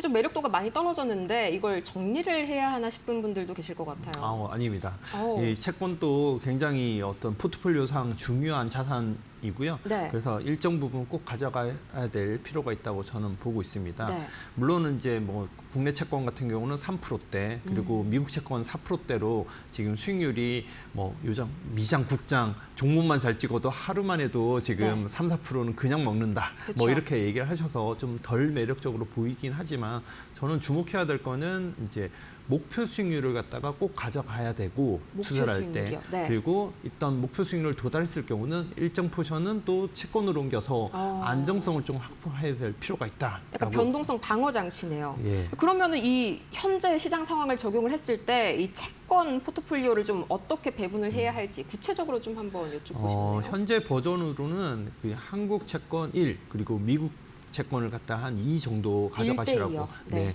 뭐 이유는 간단합니다. 미국이 지금 현재 기준금리도 높고 그쵸. 그리고 금리 인하폭도 지금 좀 저희 나라보다는 높은 편입니다. 네. 그래서 두 가지 이유 때문에 미국 추천에 조금 더 힘을 싣고 있는 수준이고요. 기술적으로 말씀드리면 국내 채권 같은 경우 단기 크레딧 채권 네. 예, 그리고 회사채, 우량 회사채를 좀 선별해서 직접 투자하라고 제가 권해드리고 있고요. 네. 미국 투자 같은 경우는 절세 채권이 아직까지는 좋긴 한데 그동안 이제 금리 인하를 계속 바라보고 적 쿠폰, 그쵸. 쿠폰이 0.25 정도 되는 적 쿠폰 장기채를 사신 분들은 이게 도대체 언제 되느냐 이렇게 기다리기 지루하셨을 건데요. 그래서 차라리 지금은 시중에 유통되고 있는 발행 채권들, 발행 채권 금리가 지금 4% 후반대입니다. 그래서 상당히 차라리 높네요. 네. 그런 채권을 갖다 구입하시는 게 그래도 좀 금리 인하를 기다리는 걸 갖다 좀 견딜 수 있는 그런 효과를 갖다 볼 수 있지 않을까 해서 그렇게 추천을 드리고 있습니다. 그러면은 절세는 어느 정도 좀 포기를 하더라도 지금 상황에서는 4%대 후반대에 이 네. 채권을 매입을 하는 게 훨씬 더 이제 이런 수익성을 방어하는데 유효할 것이다. 이렇게 한번 정리를 해볼 수가 있겠네요. 네. 또 제가 너무 궁금했던 게 이 고액 자산가분들을 정말 많이 대한민국에서 제일 많이 보시지 않습니까? 그렇죠. 이럴 때 이 고액 투자분들은 어떻게 좀 변동성 가득한 장세에서 대처하실지 한두 푼을 잃는 게 아니시잖아요. 네. 저희가 사실 지금 자산가들은 활발하게 어떤 자산 밸런스를 갖다 재조정하고 계십니다. 연초에 사실 안전자산과 위험자산을 5대5로 투자하셨던 분들은 5대5요, 네. 지금 시점에서 밸런스를 딱 보면 아마 위험자산이 7, 그 안전자산이 3 정도 비중으로 지금 바뀌어 있을 겁니다. 네. 그러신 분들은 지금 좀 위험자산을 갖다가 줄이고 안전자산을 좀 더 높여서 네. 그런 이제 밸런스를 갖다가 좀 다시 맞출 필요가 있다고 보고요. 그리고 대치 상품 제가 뭐 많이 강조는 안 했지만 롱숏 펀드 같은 롱숏 펀드요? 펀드를 통해서 어느 정도 하락을 좀 방어하는 투자도 많이 하시고 계십니다. 이 롱숏 펀드가 뭔지 좀 한마디 정도로 간략하게 설명 부탁드려도 될까요? 주식을 갖다 꼭 사는 쪽만 플레이를 하지 않고 네. 사는 쪽과 파는 쪽을 동시에 투자함으로써 변동성 장세를 좀 방어할 수 있는 그런 전략을 롱숏 전략이라고 합니다. 요즘처럼 뭐 네. 거의 하루 만에 3%대씩 왔다 갔다 하는 시장에서는 정말 좀 방어적인 측면에서 매력적인 상품이네요. 롱숏 펀드. 네. 네, 그럼 이어서 이제 최근에 현장에서 직접 이런 투자 상품의 트렌드를 보실 텐데 이것도 좀 연초랑 많이 바뀌었을 네. 것 같습니다. 요즘 트렌드는 좀 어떤 건가요? 확실히 뭐 제가 앞전에도 말씀드렸지만 약간 지금은 머니무브랑 그레이트 로테이션 그래서 네. 주식 자금으로 자금이 많이 유입되는 추세는 분명한 것 같습니다. 그만큼 좀 투자 대기 자금은 충분히 있다라고 말씀을 드리고요. 네. 그리고 좀 현장에 일하다 보니까 최근에는 보면 목표 전환형 펀드들도 많이 네. 판매가 되고 있는 것 같아요. 목표 전환형이라면 어떤 목표를 딱 정해놓고 해당 목표에 달성하면 자동으로 채권으로 전환되는 그런 상품인데요. 아무래도 좀 단기간에 많이 올랐다 보니까 좀 안정성을 위해서 이런 투자들도 많이 하고 있습니다. 네. 네. 그리고 좀 많이 하는 거는 찬바람 불 때는 배당이죠. 그렇습니다. 네. 요즘 배당주 투자에 대해서 문의도 굉장히 많으신데요. 네. 뭐 아무래도 세법이 좀 인하된다는 부분에 대한 기대감도 있는 반면에 또 고배당 펀드도 그 대상 펀드에 편입돼서 네. 그래서 효과를 볼 수 있지 않아요. 이 두 가지 이유 때문에 고배당주 펀드도 많이 문의하고 있습니다. 네, 그다음에 뭐 해외 상장 ETF 여기 관련해서도 건보료 관련 좀 혜택이 있던데 이 네. 부분도 잠깐 좀 여쭤봐도 될까요? 해외 ETF 많이 하시는데요. 네. 뭐 손익통상, 뭐 분리과세 이런 것들은 다 알고 계실 것 같고요. 저는 한 가지 강조드리고 싶은 거는 해외 주식 같은 경우는 네. 양도소득세입니다. 네. 배당소득세가 아니고요. 양도소득세는 사실 건강보험료의 대상에서 제외가 됩니다. 네. 그래서 해외 주식 하는 거 부분에 대해서는 건강보험료 혜택도 있기 때문에 이 부분도 꼭 한번 강조드리고 싶습니다. 네, 그러면은 정말 마지막으로 연말 포트폴리오 전략 구체적으로 몇 대 몇 이렇게 명쾌하게 한마디로 정리해 주시죠. 저는 주식, 채권, 대체, 유동성을 갖다가 3대 3대 3대 1 비중으로 3대 3대 3대 1이요? 가져가시고요. 그중에서 주식 비중은 해외 주식, 국내 주식을 반반 정도 이렇게 네. 가져가시는 게 좋을 것 네, 같습니다. 국내와 해외 주식 반반까지 명확하게 한번 선을 그어주시니까 저도 네. 속이 시원하네요. 네, 이렇게 해서 오늘 김대수 신한은행 프리미어 패스파인더 WM 추진부 팀장 모시고 이야기 나눠봤습니다. 좋은 말씀 고맙습니다. 감사합니다. 오늘 저희가 준비한 소식은 여기까지입니다. 잠시 후에 이어지는 마켓나우 1부에서 변동성 가득한 장세, 추가적인 대응 전략 얻어가시길 바라고요. 저희는 다음 이 시간에 더 유익한 소식 들고 찾아올게요. 함께해 주신 여러분 고맙습니다.